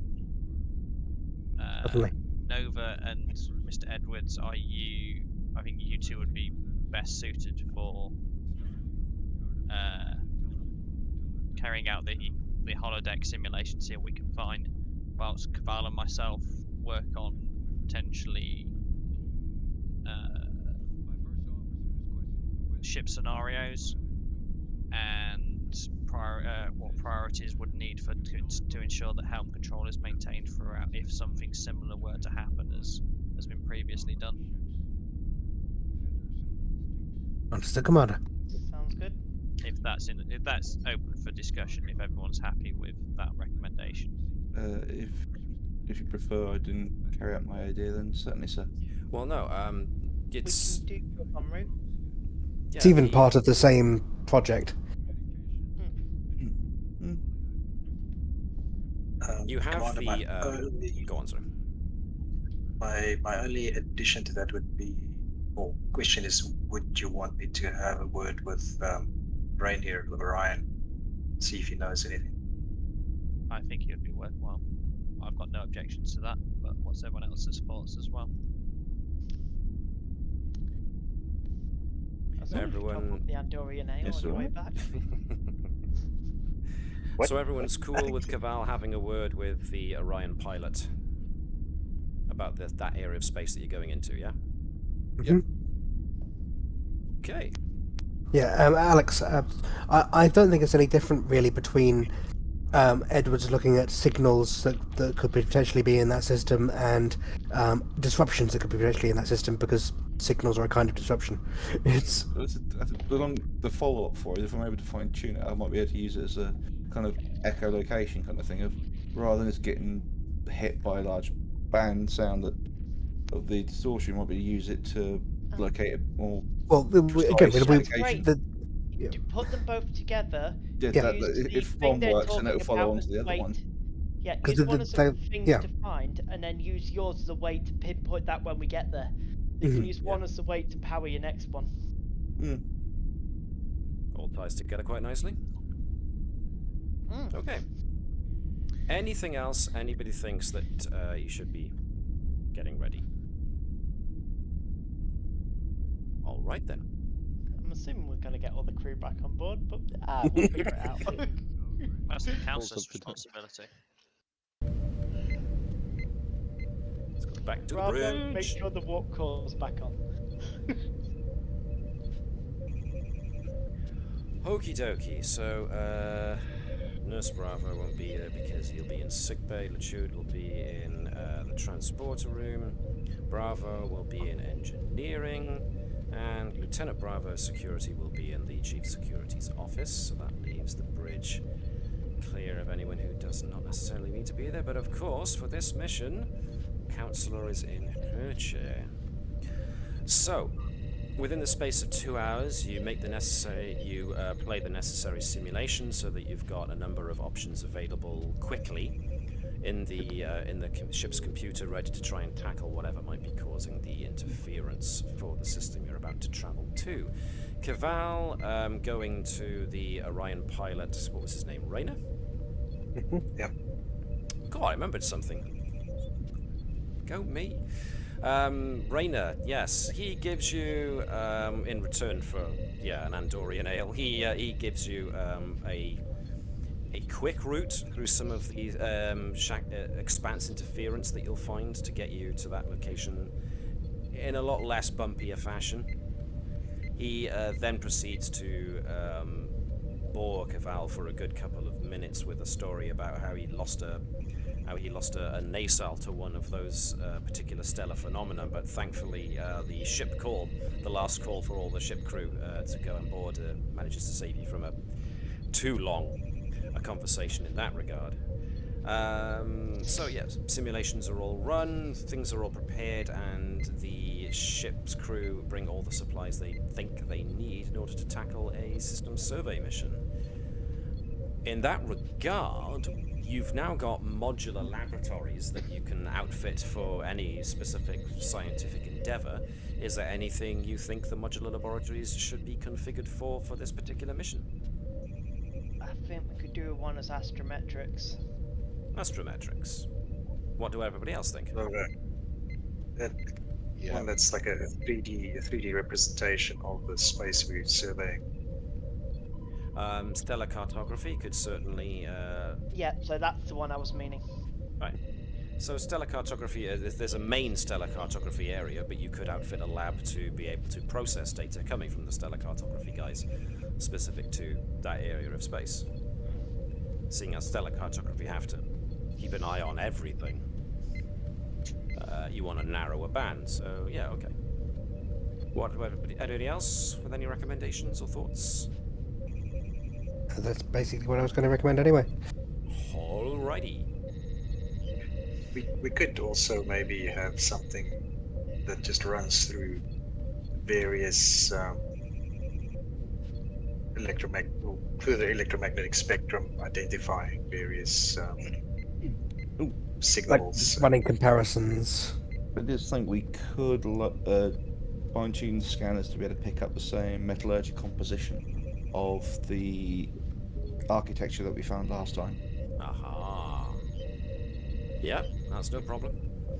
Having things preloaded in the in your computers, ready to go, is a good preparation to make. All right. And Anything I'm going else? to dig up the manuals for the sensor systems, just in case. Manuals? I thought you threw those in the warp door on the first day. Like, No, I've been writing my own. I've got spares.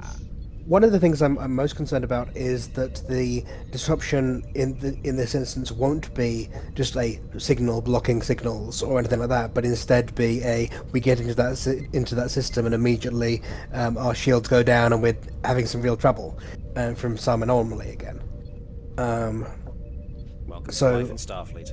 Yes, indeed. This is why I would recommend, as part of what Andrews and Keval worked out, is dropping out of warp further away and approaching on impulse with the shield to allow us to take a more detailed sensor sweep of the area, because it's an unscanned area, and launching a Class 1 probe probably as we're en route.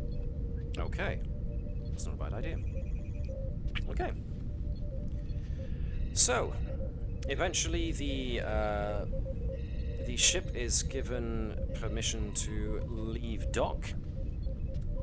The Klingon dockmaster on comms has to be reminded to actually say good luck and smooth sailing to the Navis as they leave. You hear him swearing about having to give away such niceties in Klingon. But yes, eventually the ship is ready. It exits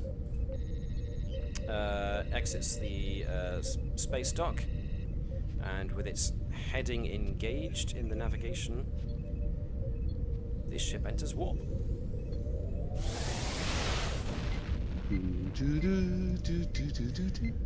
Okay, so it's some time later, and the ship arrives on the outskirts of the system. And as per Commander Andrews and Lieutenant Thazanan's recommendation, the ship comes to a stop a good bit ahead of the system itself, which gives you plenty of time to move in with shields up if you want. I think definitely shields are up. Yeah. Okay. Anything Twice, shame on us. Any interference picked up on the comms before we enter the sector? Let me see.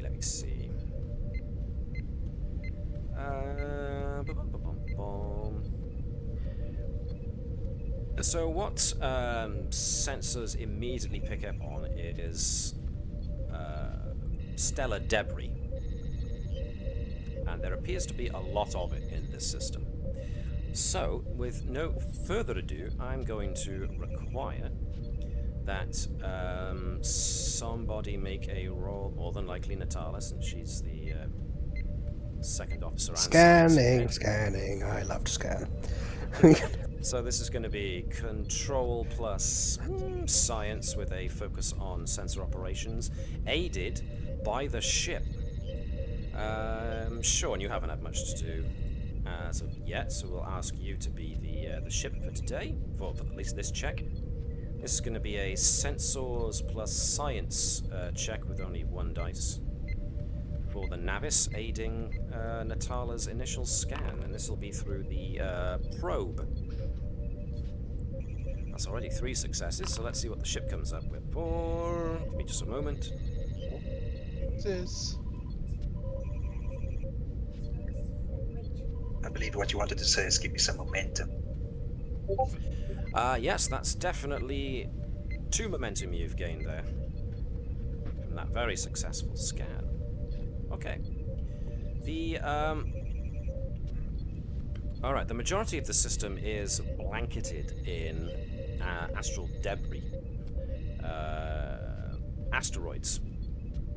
So there's a lot of heavy metals evident in the area that are causing a bit of a problem for sensors. And as such is also, as well as being a bit of a barrier to sensors, what with there being so many metallic components to the debris which is so widespread through the system, could potentially cause a communication problem. How much of one you're not sure, but it's certainly preventing you getting from anything too detailed further into the system from you being outside the system. It's at this point that Captain Ducasse gets up from her chair and goes, "Right, well, this is, as they say, Commander Natala, your show from here, so Exo, you have the con. I will be in my ready room, and if there's anything of note that you need to put my way, then notify me. Otherwise, the floor is yours." And the captain walks off to her ready room. So, you did gain momentum. Sorry, go on, Jan. Would it be maybe advisable to drop some kind of comms relay, or sensor relay? Or I was specifically thinking comms relay in case we have trouble communicating to Starfleet. Maybe if we have a relay, we could have a good line of communication back. A lifeline, so to speak.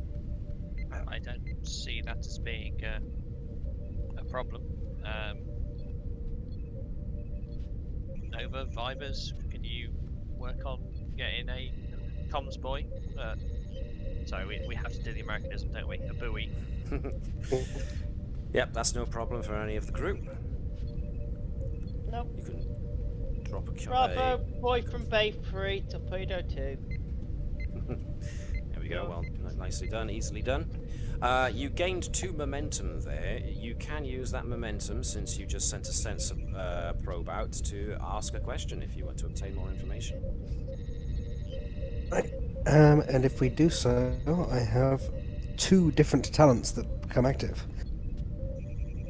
So we would get, rather we would spend the 1 momentum to get questions, and we'd get 2 questions rather than 1, and we'd also gain, off of my rapid hypothesis ability, a advantage that represents the theoretical understanding of the subject of the questions.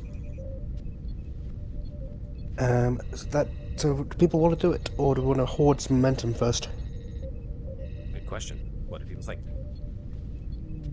For my prep thing, I would actually require a momentum if I'm going to end up using it in the future. Apart from that, if people want to use one, I don't mind.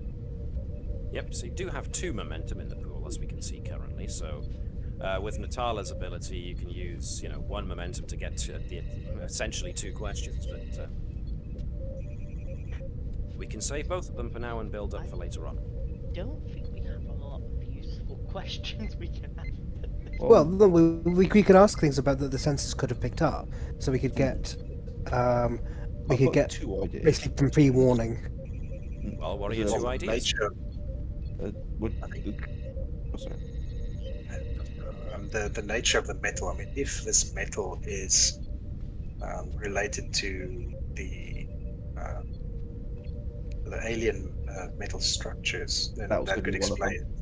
Yeah, that explain the signal block. Yeah.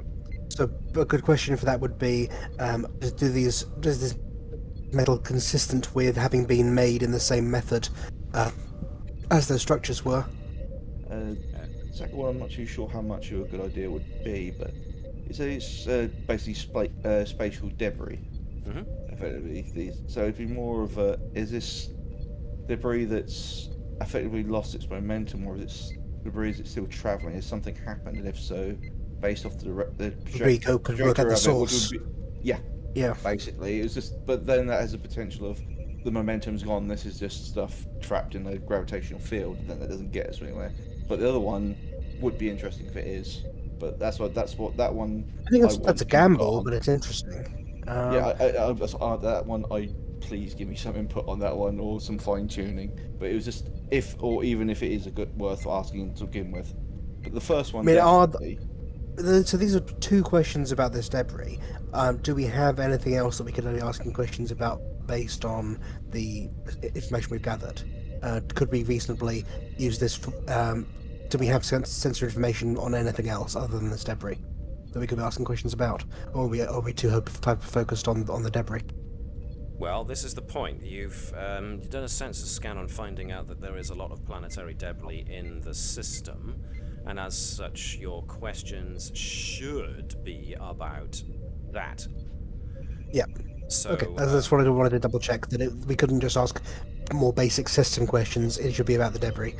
So yeah, I think those are two reasonable questions. Can we work out anything about how the debris was made, and or no, how the objects that the debris was made of were made?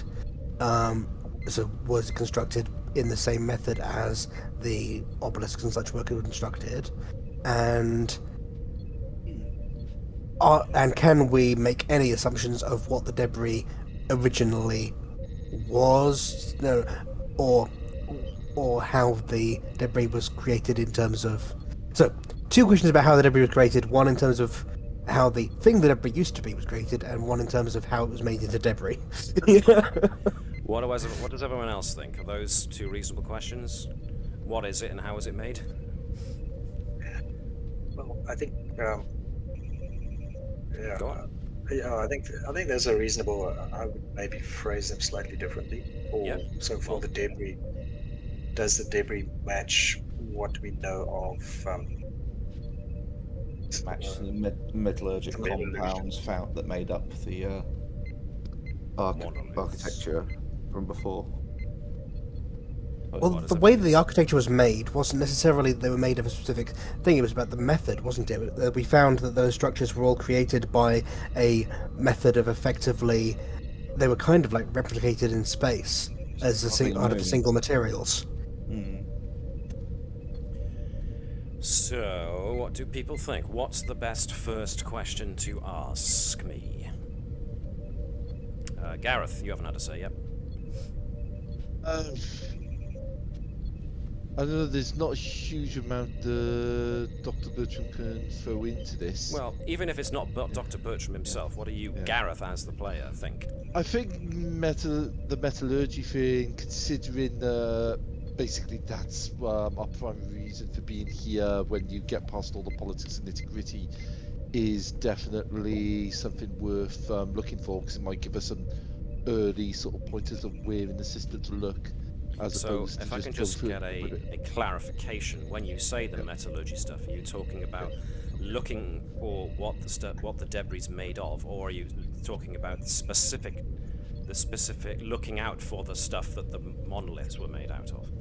I think the monoliths is something that is we should be looking out of, because it's an issue, and that's basically what I'm thinking.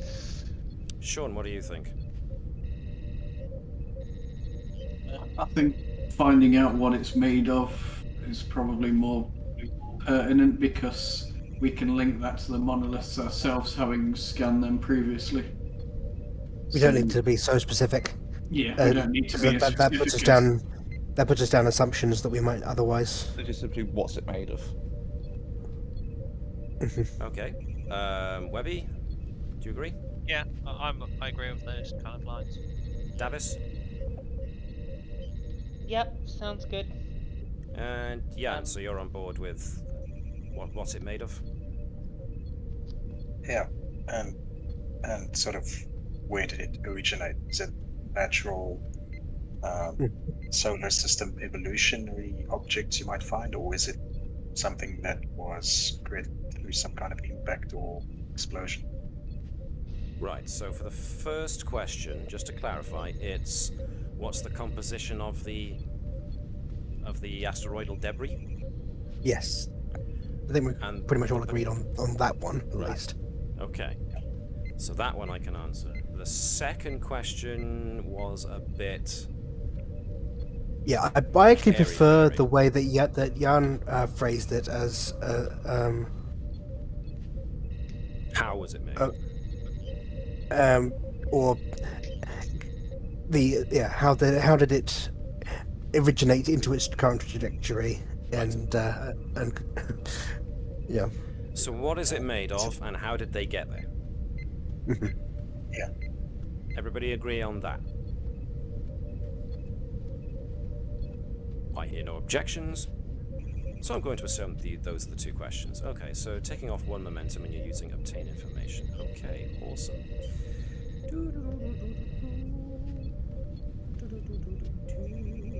So, let me see.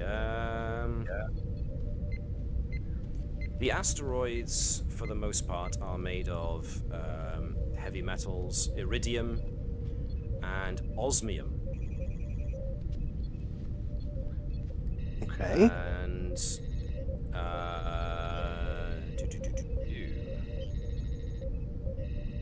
had another list. Where is it?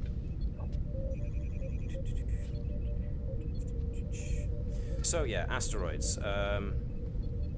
Iridium, some osmium, and you're finding other things that you would expect to find, like iron, nickel, palladium, and platinum.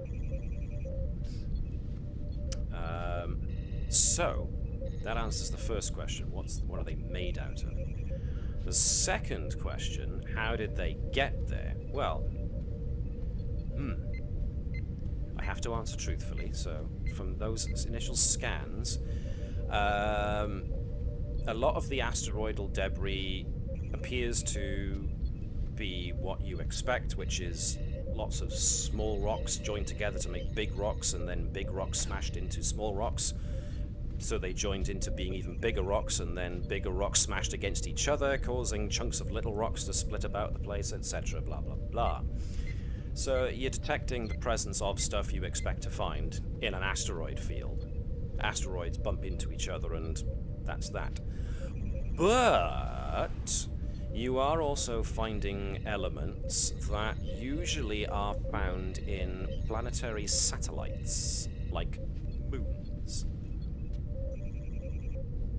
So, how did it get there? An initial analysis could suggest that the debris might also have been caused by lunar bodies being smashed and scattering their debris into the system.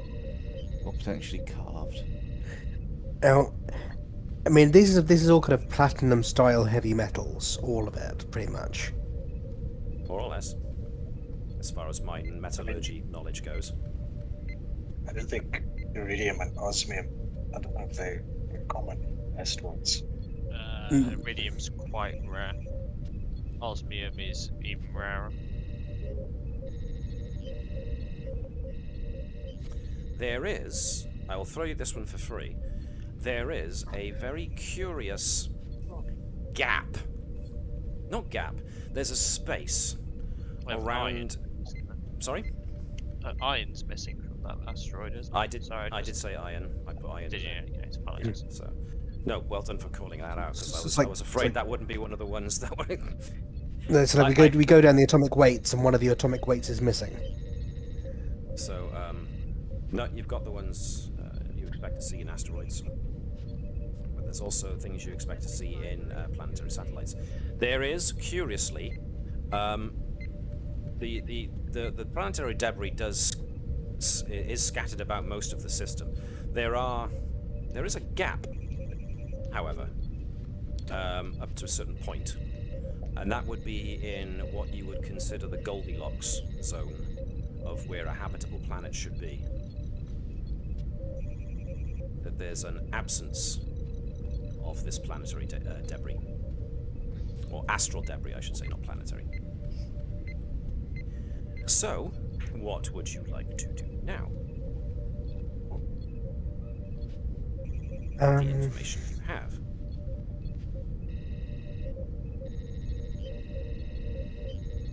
The issue you've got here is that because of the high concentration of metals and debris, it is causing a bit of a difficulty for your ship sensors to get much of a reading beyond the debris field. But we could potentially go within it without too much difficulty.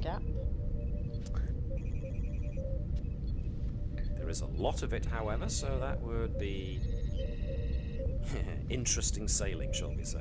Now, could we reasonably get rather than relying on a single communications buoy, as we must call it, would we be better off with a chain of them through this field?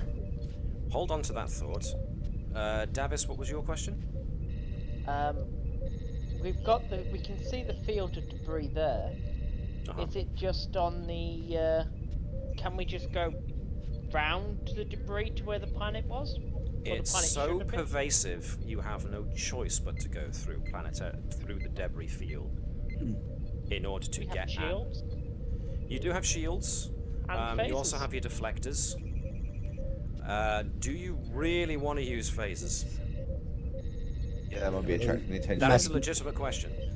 Well, it would also be creating a massive field of liquid metal. So, going on what John asked, it is entirely possible to create a chain of communication buoys. I'm not altering my inflection there. It is entirely possible to keep dropping a more dense field of communication buoys, should you so wish, yes.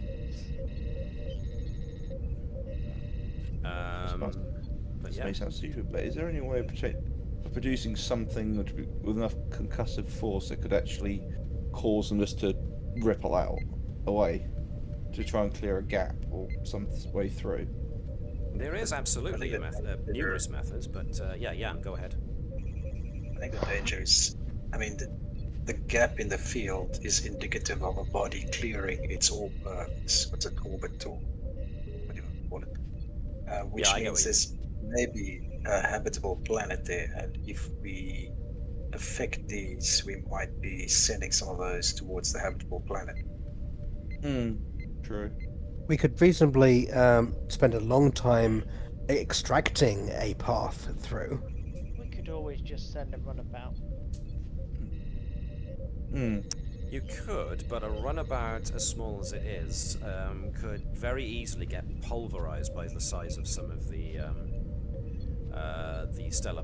asteroidal bodies out there. So it's not a bad idea. I'm just saying there obviously are risks. What do other people think? How much resistance do you think you need getting through it? The more of the debris field cleared, the easier it would be for you to get more detailed scans of the inner system.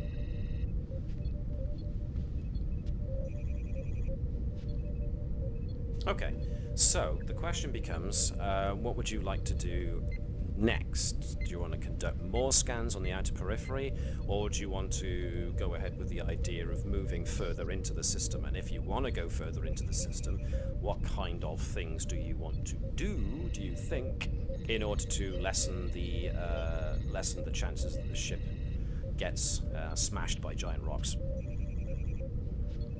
In space. That's a good point, actually. I'm going to put this into... I think could we end up using the tractor beams just to put a bit of momentum on some of them away from the gap, but also away from us? That's a possibility, definitely.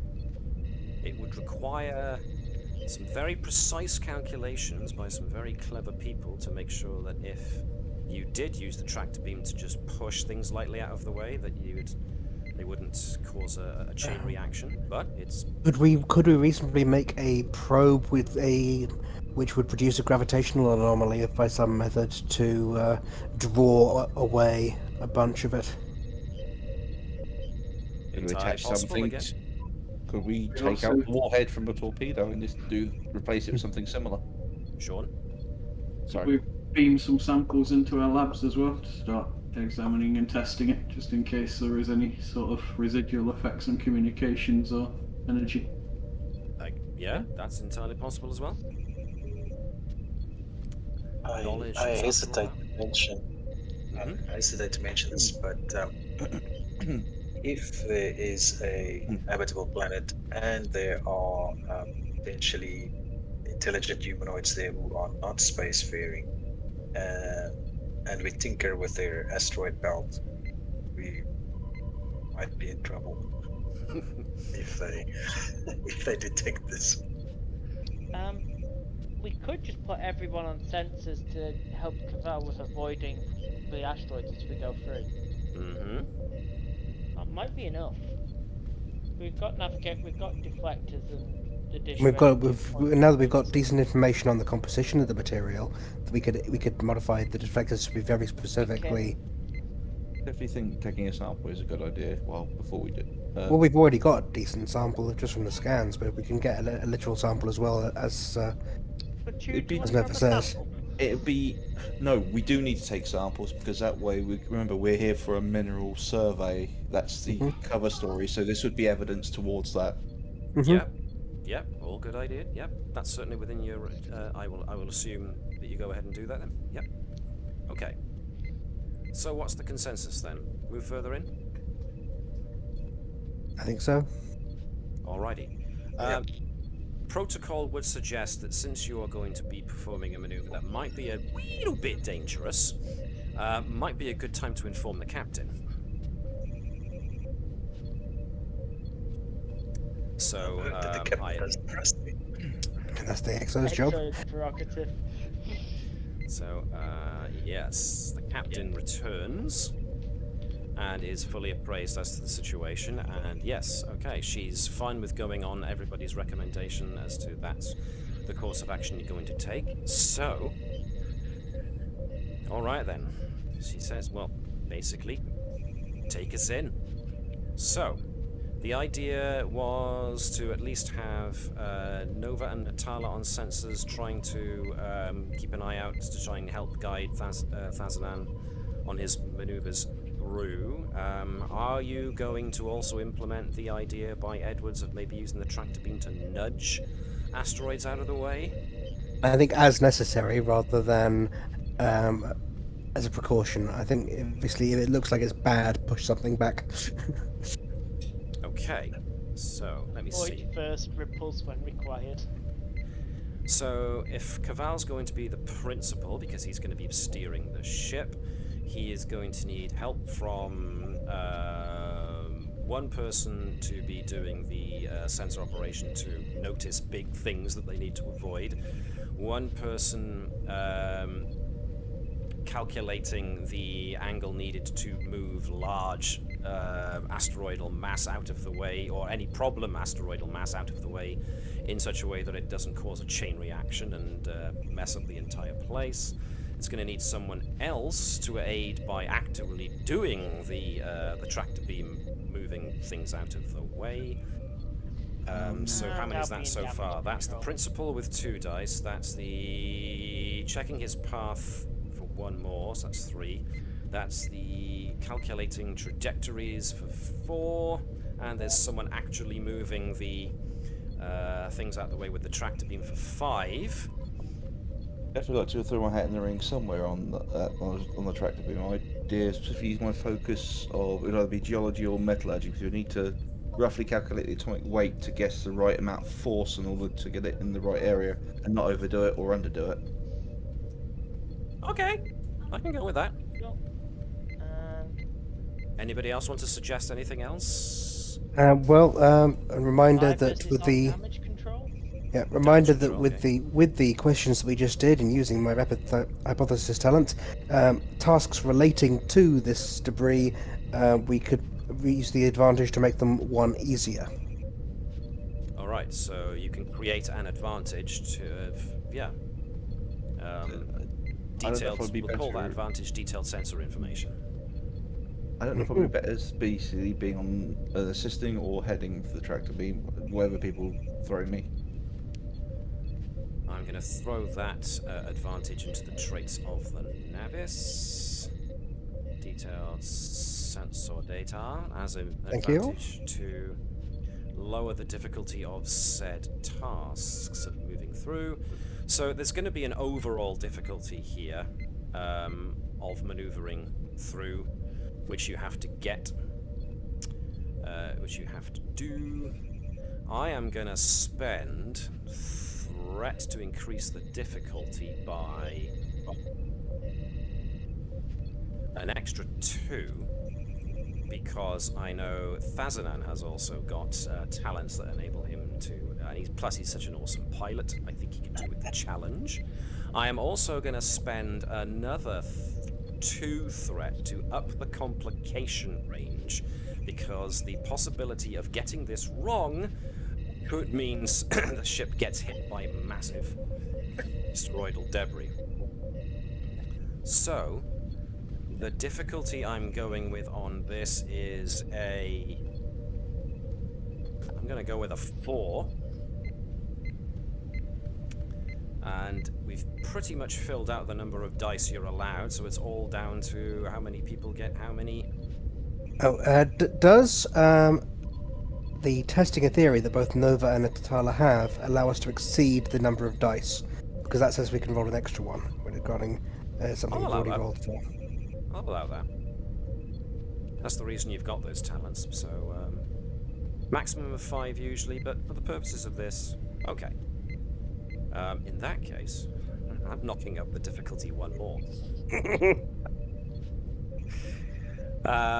So that puts the difficulty at what now? 5?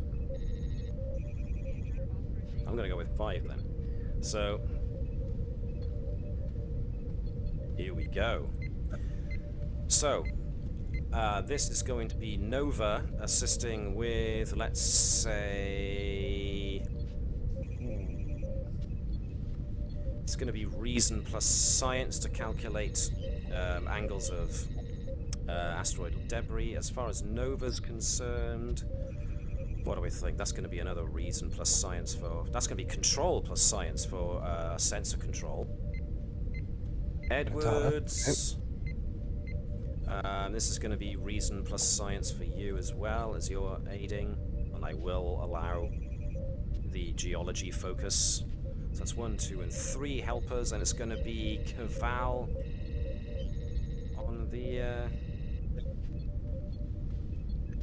on the primary for your con plus. Hang on a second, I've just noticed my ambience has just failed again. Let me get this up and working. So we need to increase our complication range, is that right? So the complication range has gone up by 2. We need to put a 3 in there instead of a 1. So it's going to be a 3 instead of a 1. So Actually, no, complication is going to be on a 18, 19, or 20. Is Natala being primary then for this? No, this is Keval Fazadan is primary. Yeah, basically complication range 1 is default. We put in a 3 and that'll make it 18 Yes. and 20, is that right? So this is going to be control plus con, obviously, for... Well, so let me just check. When you do a check, you perform a task, complication range 1 is default, so yeah, 3 instead of the 1. Everyone except Keval are rolling 1 dice, except for the 2 who are rolling 2 dice because of the talents. So it's just... Edwards is rolling 1.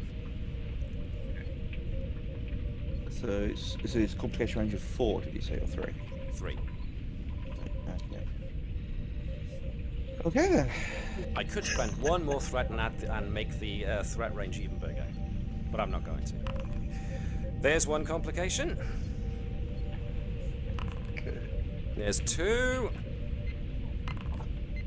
All right. So before we do any things, how many rerolls do we have available? Because I have a technical expertise of a reroll possible. Does anybody else have any rerolls possible? I also have the parent figure thing for wiping out one of the complications. Who has the better use of a reroll here, Nova or Natala? Shaun, does Nova have access to any talents that allow her to reroll one of those dice? No, I don't think so. Okay, but would you be better off rerolling, or would I be better off rerolling? I've got a 13 success. You've got 15, so you. Okay, so I'll re-roll and we'll wipe out your complication. So that's Nova's complication ignored, and we're going to re-roll. So you got another success. So that's 1, 2, 3, 4, 5, 6 successes. So that's 1 over what you needed. So, working as a team. It is a bit of a grip your seats moment for those who aren't actively involved in what's going on, as the ship powers gently as possible forwards. There's a couple of very hair-raising moments when out of nowhere some massive asteroids just appear from the shadow of another one, and it takes all of the sensor data, the calculation of its rotation and its destination, to get an idea of how best to avoid it, and it's a seat of the pants, missed by inches job. Missed by an inch is as good as a miss by a mile. There was that brief moment when you wonder if, as you dive underneath one of the asteroids, that's going to clip one of the rear parts of one of the warp nacelles. But yeah, there was a proximity alarm for all of a moment before Keval managed to power it ahead just enough to make it miss. And with a big sigh of relief, after a couple of hair-raising minutes of navigating your way through this and hearing the debris, the smaller debris pinging off of the deflector shields, you do eventually make it into what appears to be a clear zone in the middle of the system. And as you come into this zone of calm, what comes up on the viewer before you is actually a sight that none of you have ever seen before. You manage to clap eyes on what appears to be a reasonably big Class M planet, more or less the size of... I'm not going to go as large as anything like... I'm not very big on... I'm not very knowledgeable on planetary science, so someone tell me, is Saturn's bigger than Earth? By how much? Is it massively bigger, or is it... I think we fit to the red dot. Oh, that's Jupiter. Sorry. Yeah. 9 Saturn's the times. second biggest planet in the system. Saturn is the second biggest. All right, Yeah, we'll go only that far Jupiter's then. bigger. It's 9 times wider than the Earth. The comparison is, if the Earth is the size of a penny, Saturn is as big as a volleyball. Right. Don't wanna go quite that. 700, yeah. 700 Earths would fit inside Saturn. Zoinks. Okay, what's the next one down from Saturn? Uranus. Uranus. Uranus. We'll go with that. Fine. It's we the renamed it size of Uranus. You know I was going to go there. Because we are mature. We'd be We disappointed if you nothing. didn't go there. We are definitely not mature here. So instead of volleyball, tennis ball. By the There we go. comparison to a penny. That was my hope. So you do see a world very much that size, but also in an orbit around it is another slightly smaller than Earth-sized planetoid. And you realize that you are looking at a pair of Class M planets who are orbiting each other, as well as orbiting their star.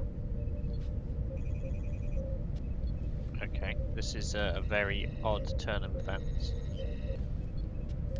It is.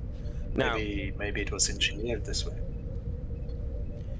anyone who consults their databanks on stellar phenomena know that these are called Trojan planets.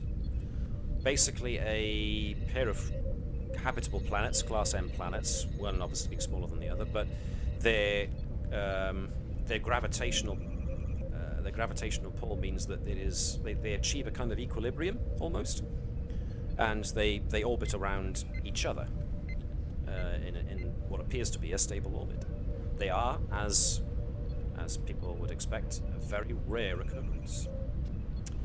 Now, the debris zone is mostly clear around here, but that's not to say that there isn't evidence of planetary debris around these planets in their orbits. Didn't you say that this was these planets weren't within the habitable zone? This is the Goldilocks zone. Oh, it is the Goldilocks zone. It's the habitable planet zone.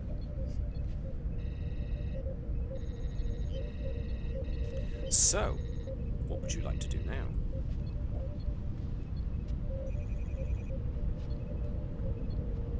Obviously, the Scan the captain is very planets? intrigued by this.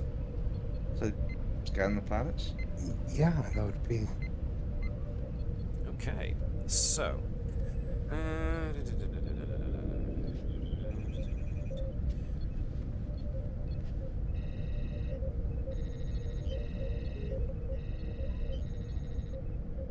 Okay, so anybody who wants to can use Insight or Reason plus Science with a difficulty of 1, and anyone with an applicable focus like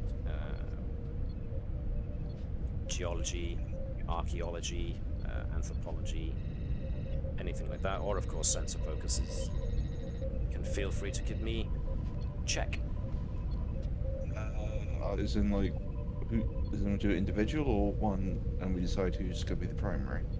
Well, it'll more than likely be a group effort thing, so there's going to be a primary and there's going to be people helping. I don't mind going in as primary, but who else? But I think stepping in a good chunk, so I'm happy to be. We've both been stepping in an awful lot. Yeah, but so this is still within both of our wheelhouses. I'm happy for someone else to jump in if they can, and me to assist. I mean, Nova being on ops isn't a good place to. Hang on a second. Sorry, I had visitors who should not be here. Small ones who need to be told what to do. They don't do what I ask them to do, but you know that's not the point. Anyway, tangent. Small people. So Nova potentially looking as a primary, as me and Natala has done way too much already. That's entirely possible. Shaun, you for that? Can do, but Natala does have sensors as a focus. I don't. So. Shields, transporters, replacement tinking technology. It is entirely, it is entirely down to whether or not you want someone with a focus as the primary or not. Either way, as long as you have a focus and as someone in the group has a focus that's taking part, it allows you a better chance of getting a success. I say go to Natala then, and I'll assist, Nova assist, and whoever else wants to throw their hat in the ring. You might be better as the primary. I actually have less science than Natala. Everyone alright with that? Going once? Going twice? Alright then, so it is... I am going to assume that this is a different... Because we've never scanned beyond the belt before, I think this is there's no theories to test or anything like that. I think we're starting fresh here. Oh, indeed, fresh yes. ground. Oh well. Whoa! All the successes in the world. And an extra one from Nova. Alright. More momentum. So much more momentum. So that was 5 successes overall, which netted you 3 more than you needed, so wow. Okay, what do you find? Let me see. Information.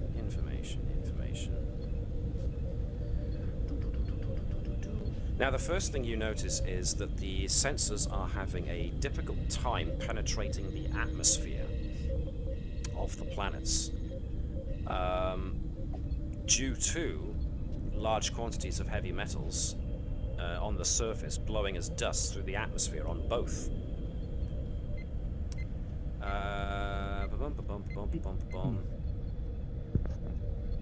The other thing that you're able to determine with those sensor scans is that there are next to no life readings on either of these planets. Vegetation. Platinum sandstorms, I'm not surprised. The closest you get are some seaborne organisms that exist on the poles. But considering the conditions on the planets, those creatures are more than likely to go extinct within the next couple of 100 years.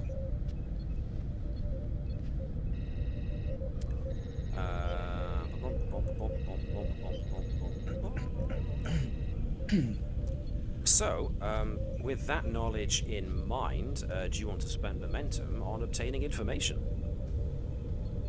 What do people think? Well, we've got to spend. You've got 5 to spend, so yeah. I wonder what question we could ask, if the sensors aren't really able to penetrate much through the atmosphere, I don't think we could ask for if we're able to find any similar structures as we found before. Well, I will give you this for a freebie. The likelihood of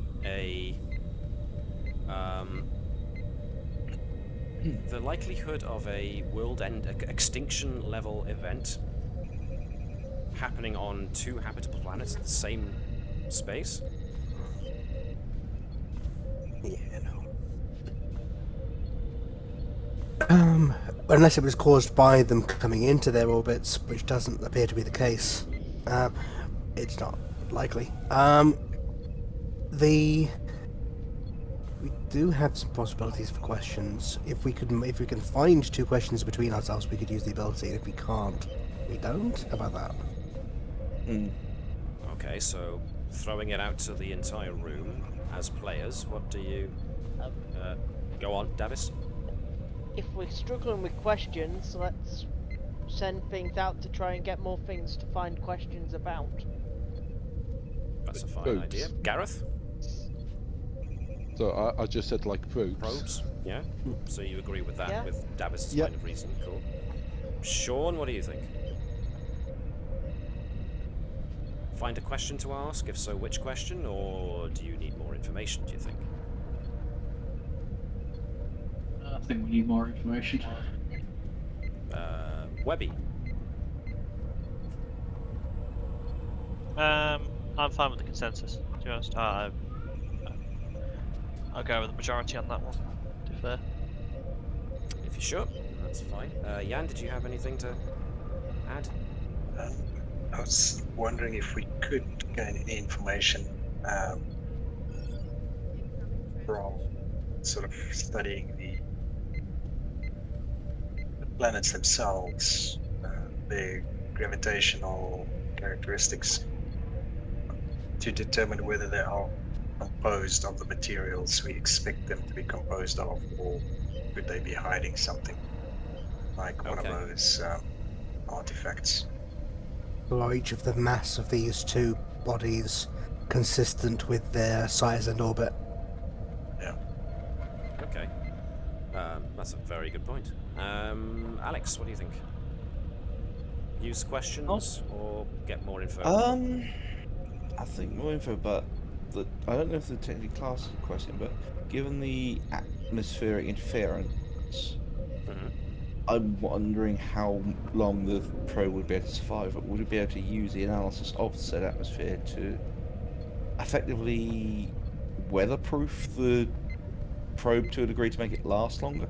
Survive a bit better when it actually makes contact? You could ask Chief Vipers to do something to make some alterations to it. So it's not really a question for the thing, but it's more of an idea based off this. That sounds like a nice... Yeah, so it seems the majority of the consensus, sorry for interrupting you there, Davis, but it seems the consensus revolves mostly around we need more info. So, yeah, probes are not dissimilar from torpedoes, but you certainly have the capacity to try and get some reinforcement on it if you want the probe to last longer, thanks to the atmospheric conditions. So, yeah, I'm totally up for you giving that a go. We've kind of got 2 problems there. One is getting the probe to survive, and then 2 is to get the probe to have strong enough communications to get information back to us. So Fire with a signal booster. this suggests to me the possibility of an extended task. Ooh. So, if we go for, let's say, create new tough probe, because I can't think of anything better. Well, it's a tough probe. You're going to have like Popeye painted on the outside or something. So who's taking the art? So let's see. The difficulty for this will be. Let's make it a 1 because overall you're not doing anything ridiculously tough. You're just finding ways of reinforcing the outer shell of a probe and trying to give it enough power that it can boost its signal. So, you know, that's not the biggest thing. How much work? I'm going to give it a 5. Work track of 5. And a magnitude, I will go of 2. You need 1 breakthrough in order to create the armor, and another breakthrough to make the signal boost. So, yeah. We have a jingle for this. Nova and Vibers build a thing. Oh, my throwing in on that with the what is it, metallurgy? Nova and Vibers build a thing. They're gonna make this probe sing. I can't think of anything more. Launch this probe, please. So let's see. Create tough new probe. Let me bring that into the screen so everyone can see it. It's a teeny tiny one, but there it is. Ideally, if they want something that's gonna, whatever armor or whatever casing we're going to put on it, that's going to react the least to the heavy metals in the atmosphere. Well, they're heavy metals for a reason. They don't tend to react very much. So let's see. That is work 5. Okay, so. So the first check is going to be in regards to trying to shore up the things, so that's going to be a basic engineering check, so anybody who thinks they can assist, I mean it's difficulty 1, so... Reason and engineering? Yeah. Let's go with reason and engineering. Anybody want to assist on that one? I can. Yep, go on then. The Ensign Edwards is going to be lending his knowledge. I said, will I be able to use a focus or would it be a straight? Ooh, I think this is going to end up being a straight check. Nova, since Nova has tinkering technology experimentation, this might be a good chance for Nova to get in on the action. If you think that's agreeable, Shaun? Yeah, can certainly help. So, yeah, what did I say? Insight plus engineering? Reason plus engineering. There we go. So if Nova gets involved... Oh, well, blimey. So I said difficulty 1, you got 5, which was way over the number of... Loads of questions! Well, it was more, you completed the work well ahead of schedule. You managed loads of the work there all in one job, so that was difficulty 1, you got 4 over, so...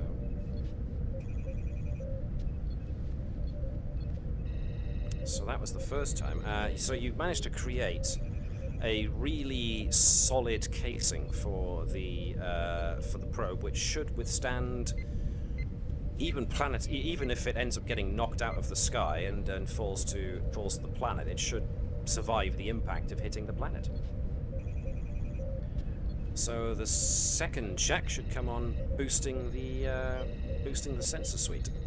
I'm actually going to spend a threat to make this one a bit more difficult as a result of the marvelous process you had with the casing. So this one a little bit trickier because the casing is so thick you need an extra bit of work to get the signal through the casing, let alone through the atmosphere. So this is going to be difficulty 2 now. So again, it's an engineering job, but if people want to contribute science instead of engineering, those who are helping, that's entirely up to them. This one is now about sensors, if you would like some help. Yeah, I'll allow that. Okay, was it science plus reason? For an assist? Yeah, yep. And Nova's tinkering will still apply as a focus. So that's 1 success. For Edwards is helping. Nova could help with reason plus science, or reason plus engineering. 2 successes on reason plus engineering. The principal gets that, so yeah, already we've got 1, 2, 3, 4 successes, so if Vipers wants to go ahead. Okay. extra success. So you guys conduct that construction of that reinforced, powered up sensor probe within, wow, under nearly a fifth of the time it would take regular guys to do it. Well done. Very well done. So, right, now let's make 2 of these. So, Starfleet protocol, as far as Commander Andrews is concerned, would be to kind of position the ship outside of the floating debris in orbit of the planets, so that there's no risk of the sensor probe accidentally smacking some debris and having it hurled towards the ship. I won't require a check by Keval for that, because that's pretty easy, considering he just steered an Akira-class vessel through an asteroid field. So this to Keval is nothing, it's just, parking the ship. The captain has got nothing more to add in that regard. You succeeded well and above, so I will award you the additional momentum for completing that task well and above ahead of what you needed. So, your probe is ready, and it fires away. So, how much data does the ship collect? I'll do this as an independent check for the ship to do, and I'm going to have Webby do this one, if you could, please. Webby, if you could do sensors plus science for the Navis, and roll 2 dice to see how successfully the probe catches the data. I'm going to make this difficulty 1. 2 successes. Well done, the Navis. We don't need all these talents for rerolls. You say that. Momentum. You say that. So, yeah, the probe gets launched. The probe manages to successfully make it into orbit of the nearest planet, which would be that's a good point actually. Which one do you want the probe to go for? The bigger planet or the smaller planet? The bigger one is the more unique of the 2. Okay. So the probe makes it into the atmosphere and stays up and gathers an interesting amount of data. The data that comes back suggests the following information. The probe detects evidence of a number of primitive dwellings, for the most part, on the planet, or at least evidence that there were those who had primitive dwellings. There are a number of planetary impact points evident, but they seem to be clustered around a specific area. When the probe zeroes in on the specific area of those that cluster of planetary impacts, interestingly enough, that area shows evidence of settlements that have much higher levels of technological sophistication by a measure of magnitudes. So whereas the rest of the planet showed evidence of primitive dwellings, kind of Stone Age era, if you equate it to human civilization, Stone Age type dwellings. These dwellings were more along the lines of like 22nd, 23rd century Earth dwellings, but they were specifically clustered in a very small space. And that's where the majority of the planetary impacts happened. And there's one other interesting piece of information. There is a very tall structure near to these, in the vicinity of this highly technological, or previously highly technological, a settlement. There's a rather large, what looks like an array of some kind. You're not entirely... That's just the preliminary data you get back from the probe. Can we use the 1 excess momentum I believe we've generated to get to do the 2 questions thing again, or is that... Absolutely. This will be basically you guys investigating the data that you just got. So let me take away the extended task. Not that it was that extended. It was a shortened task rather than an extended task.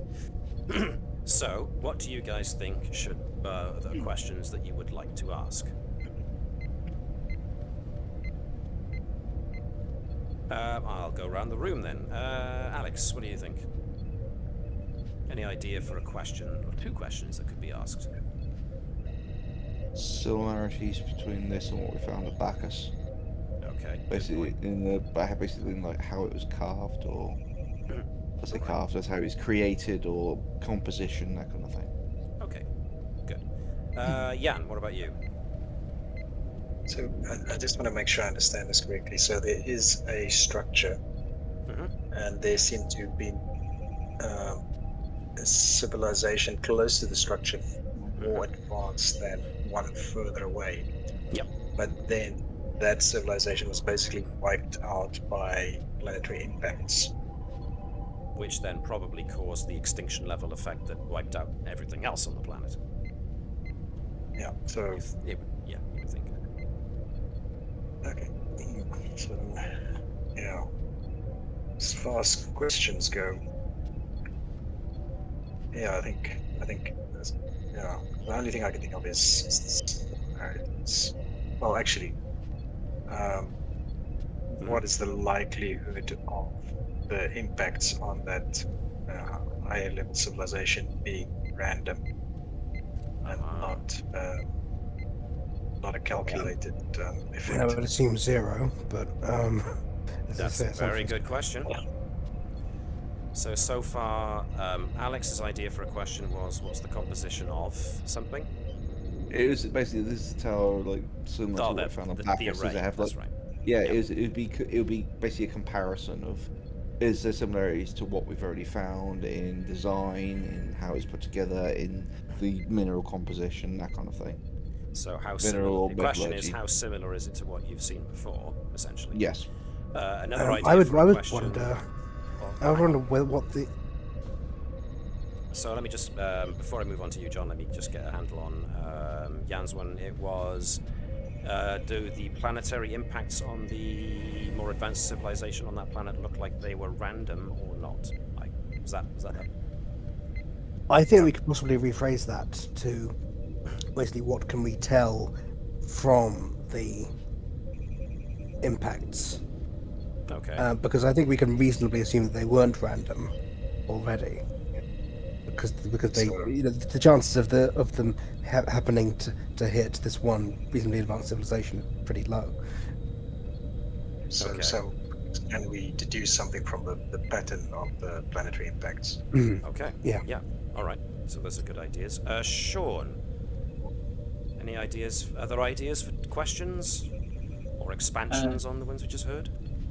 Is there any evidence of technology that would suggest they've advanced far enough to space travel or affecting interplanetary substances such as the asteroid belt or like satellites and things? Thank you for reminding me. That's my own stupid fault. I should have revealed this to you when you got there. I will allow you that one for free because I should have revealed this to you and I forgot. So thanks for reminding me. You do find evidence of space stations, although rather old and not as advanced as ones as Starfleet or Federation would build. There are, yes, there are evidence of space ISS stations, kind of level. yeah, in orbit, mostly of the smaller planet. So there is small evidence of our space program. So thank you, Shaun. I nearly missed a crucial bit of information there. In that case, then, does it look like the settlement on the larger one is an expansion from the smaller one? Ooh, good question. These are all good questions so far. Webby, do you have any ideas for potential questions or expansions on previous questions? No, I'm happy with what's been suggested at the minute. Okay. Gareth, what about yourself? Can't think of anything better than what's been thoroughly gone through so far. All right. And Davis. I think questions we've got probably best. What I've suggested seems okay. It's starting to sound like we probably need a probe on the second planet as well. So you will eventually want to move the probe onto the second planet too, which will If probably... it survives, otherwise I'll have to Oh, get yeah. a new one. You made the first probe so very, very well that, yeah, it survives and can be recalled and then redeployed to scan the other planet. But these are questions to do with the one you've just scanned, so we'll go. I mean, I've got a story forming in my mind about the small planet colonizes the large planet, even though it's already populated. Something goes wrong with the colony on the large planet, and either it turns on the small planet, or for some reason the small planet needs to destroy its settlement on the large planet, and then something else happens, and that's where I'm tripping up. So far we've got 3 very good questions, which was similarities to what have been found before. What does the pattern of the impacts tell us? And Shaun's question again was what? Sorry, because it was a very good question. Does it Signs look like that it came from the small planet. Yes. So was that right, Shaun? Yeah, basically, does it look like this is an advancement or expansion? The only of a other, smaller planet. Okay. the fourth one that I could imagine posing would be, can we make any reasonable guesses at the purpose of the array? That seems to me like 4 questions. And because we ran over the 2 questions anyway, and they all seem to me like questions worth asking, you could spend an extra momentum on top of the 3 one you got to ask those 4 very good questions in total. So we could spend three watts, but so basically we get one momentum that's over, 1 free question from Natala, to basically go down to 4 momentum and get all 4 questions asked. Is that right? So you would be spending, yeah, another 1-2 points of momentum to get those extra questions in. But since you've asked such good questions, I think it would be worth it. But it's up to you guys if you want to spend the extra time. Sounds good to me. Yeah, I'm in for a penny for a pound at this point. Yeah. What about everybody else? Nope. Gareth, Navis, Webby, Shaun? So I'm good with that. Yeah, good with me. Sounds good. Yeah, no worries. Alrighty. Then, which question do I broach first? I will go with impacts. The pattern of the impacts are too focused to be random. So it looks like somehow these planetary impacts are definitely deliberate. The question of similarity with what you've seen before. This array is constructed in a pentagonal fashion, meaning, 5 sides, as well as the array on top. As for its composition, there appear to be similarities, but it is not exactly the same.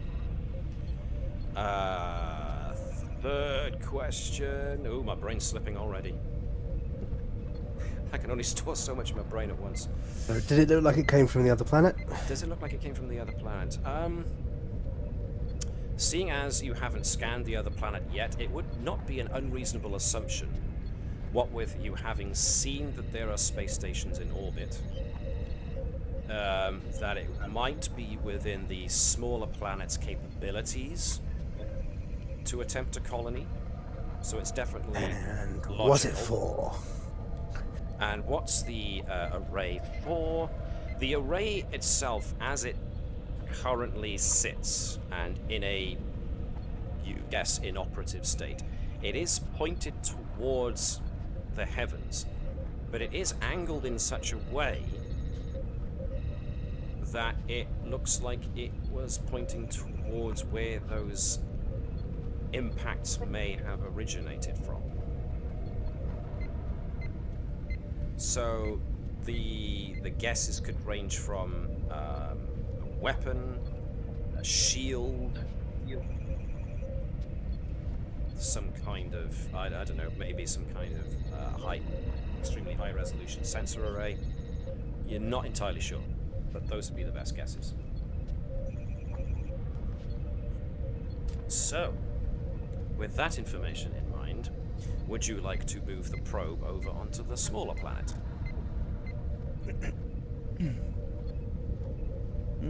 Yeah, sounds reasonable. Everybody up for this?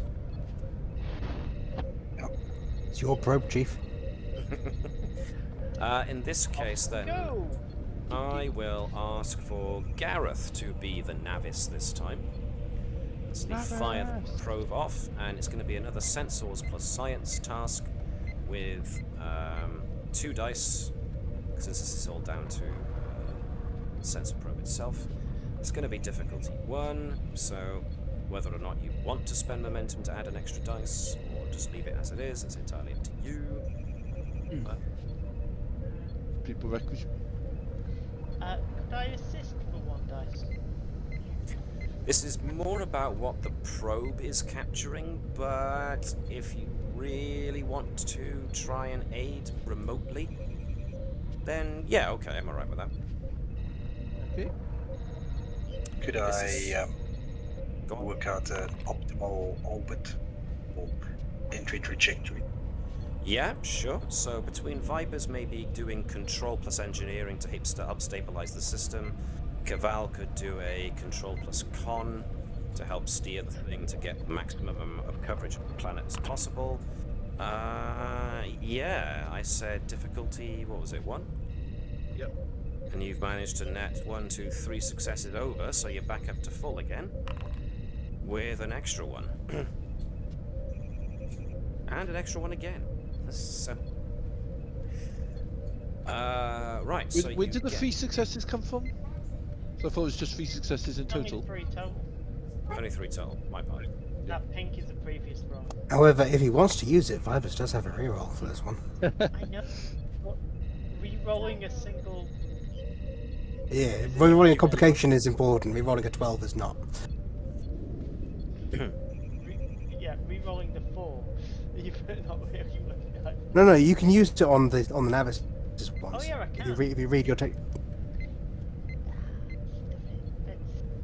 Re-rolling that 1 dice on the Navis.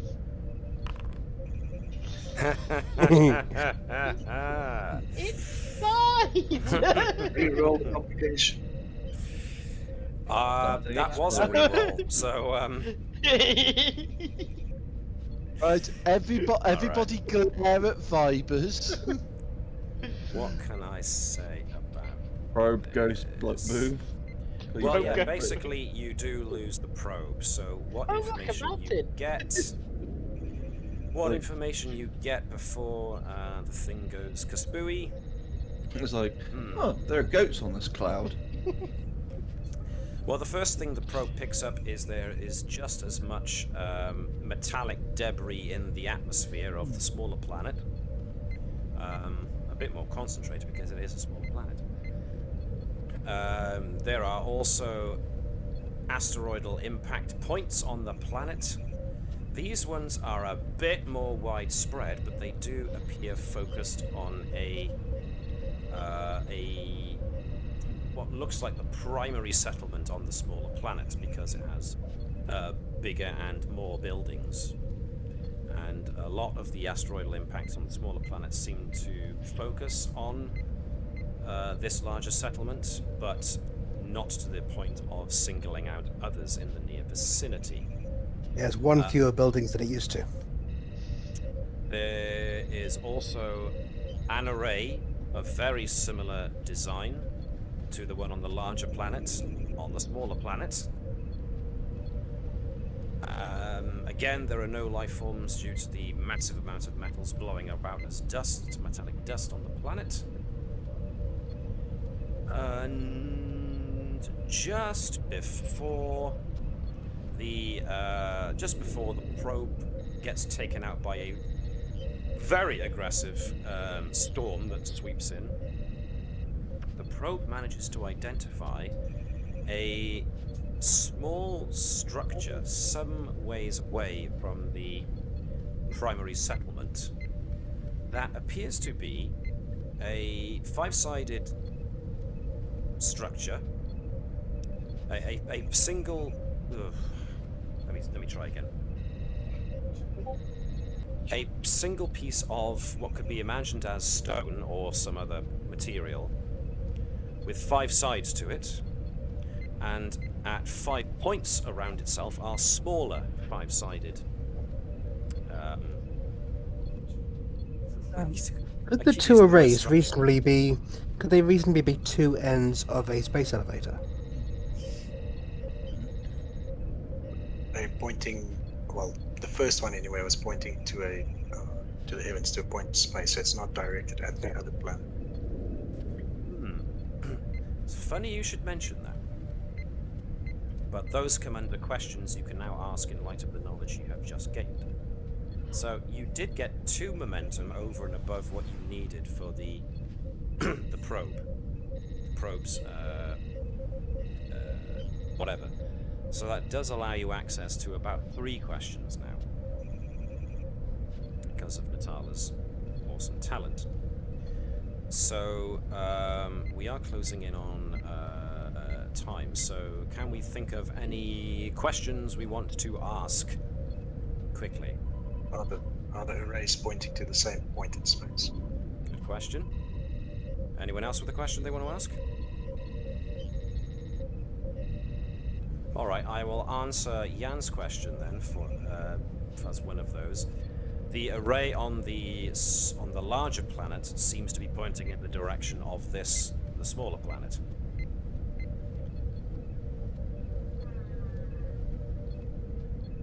Yeah. Question number 2. Basically, yeah. So, I think to clarify that,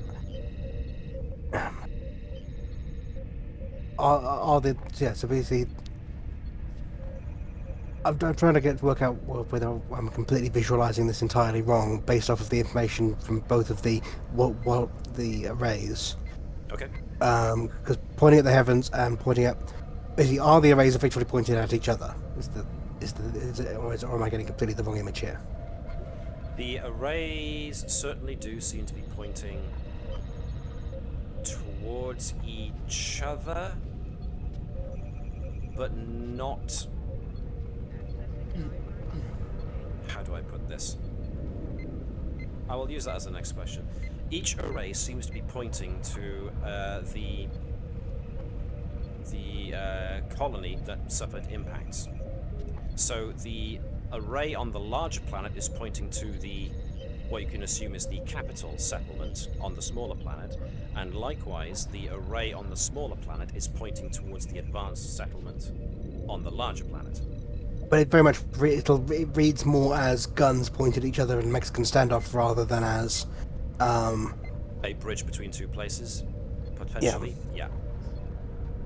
Or 2 transmitters pointing at each other, or one as a transmitter and receiver. Yeah. Can anyone else think of another question? No. Okay. In that case, go on. I'm keeping it rolling then. You mentioned there was a smaller pentagonal building away from the array. I think. So I don't know, something around that building, whether it's the same construction or whether it's sort of a imitation. I will. Something I think I see what you're getting at, and I will answer with that five-sided construction that was surrounded by 5 smaller five-sided constructions match the composition of the monoliths you found on Bacchus 4. And in that regard, I'm just going to wrap up things by saying, with that knowledge, the captain definitely thinks that it's time for an away mission. And the best probable destination might very well be the smaller planet. So, the captain wants the XO to prepare an away team to probably have to fly down on runabout in order to investigate what might have happened on these 2 planets. So, we are going to leave it there. We have an interesting little historical mystery, or I hope it's interesting, going on. But yes, that 5-sided construction definitely matches what you've seen before on Bacchus 4. So, who will go down on the away mission? What will they find when they get there? We shall have to find out next week. So, for all those who are watching the stream, thank you very much for tuning in. I hope you enjoyed watching it as much as we did playing through this. We shall find out what happens next week. And until we see each other again, take care of yourselves, live long and prosper, and hailing frequencies closed.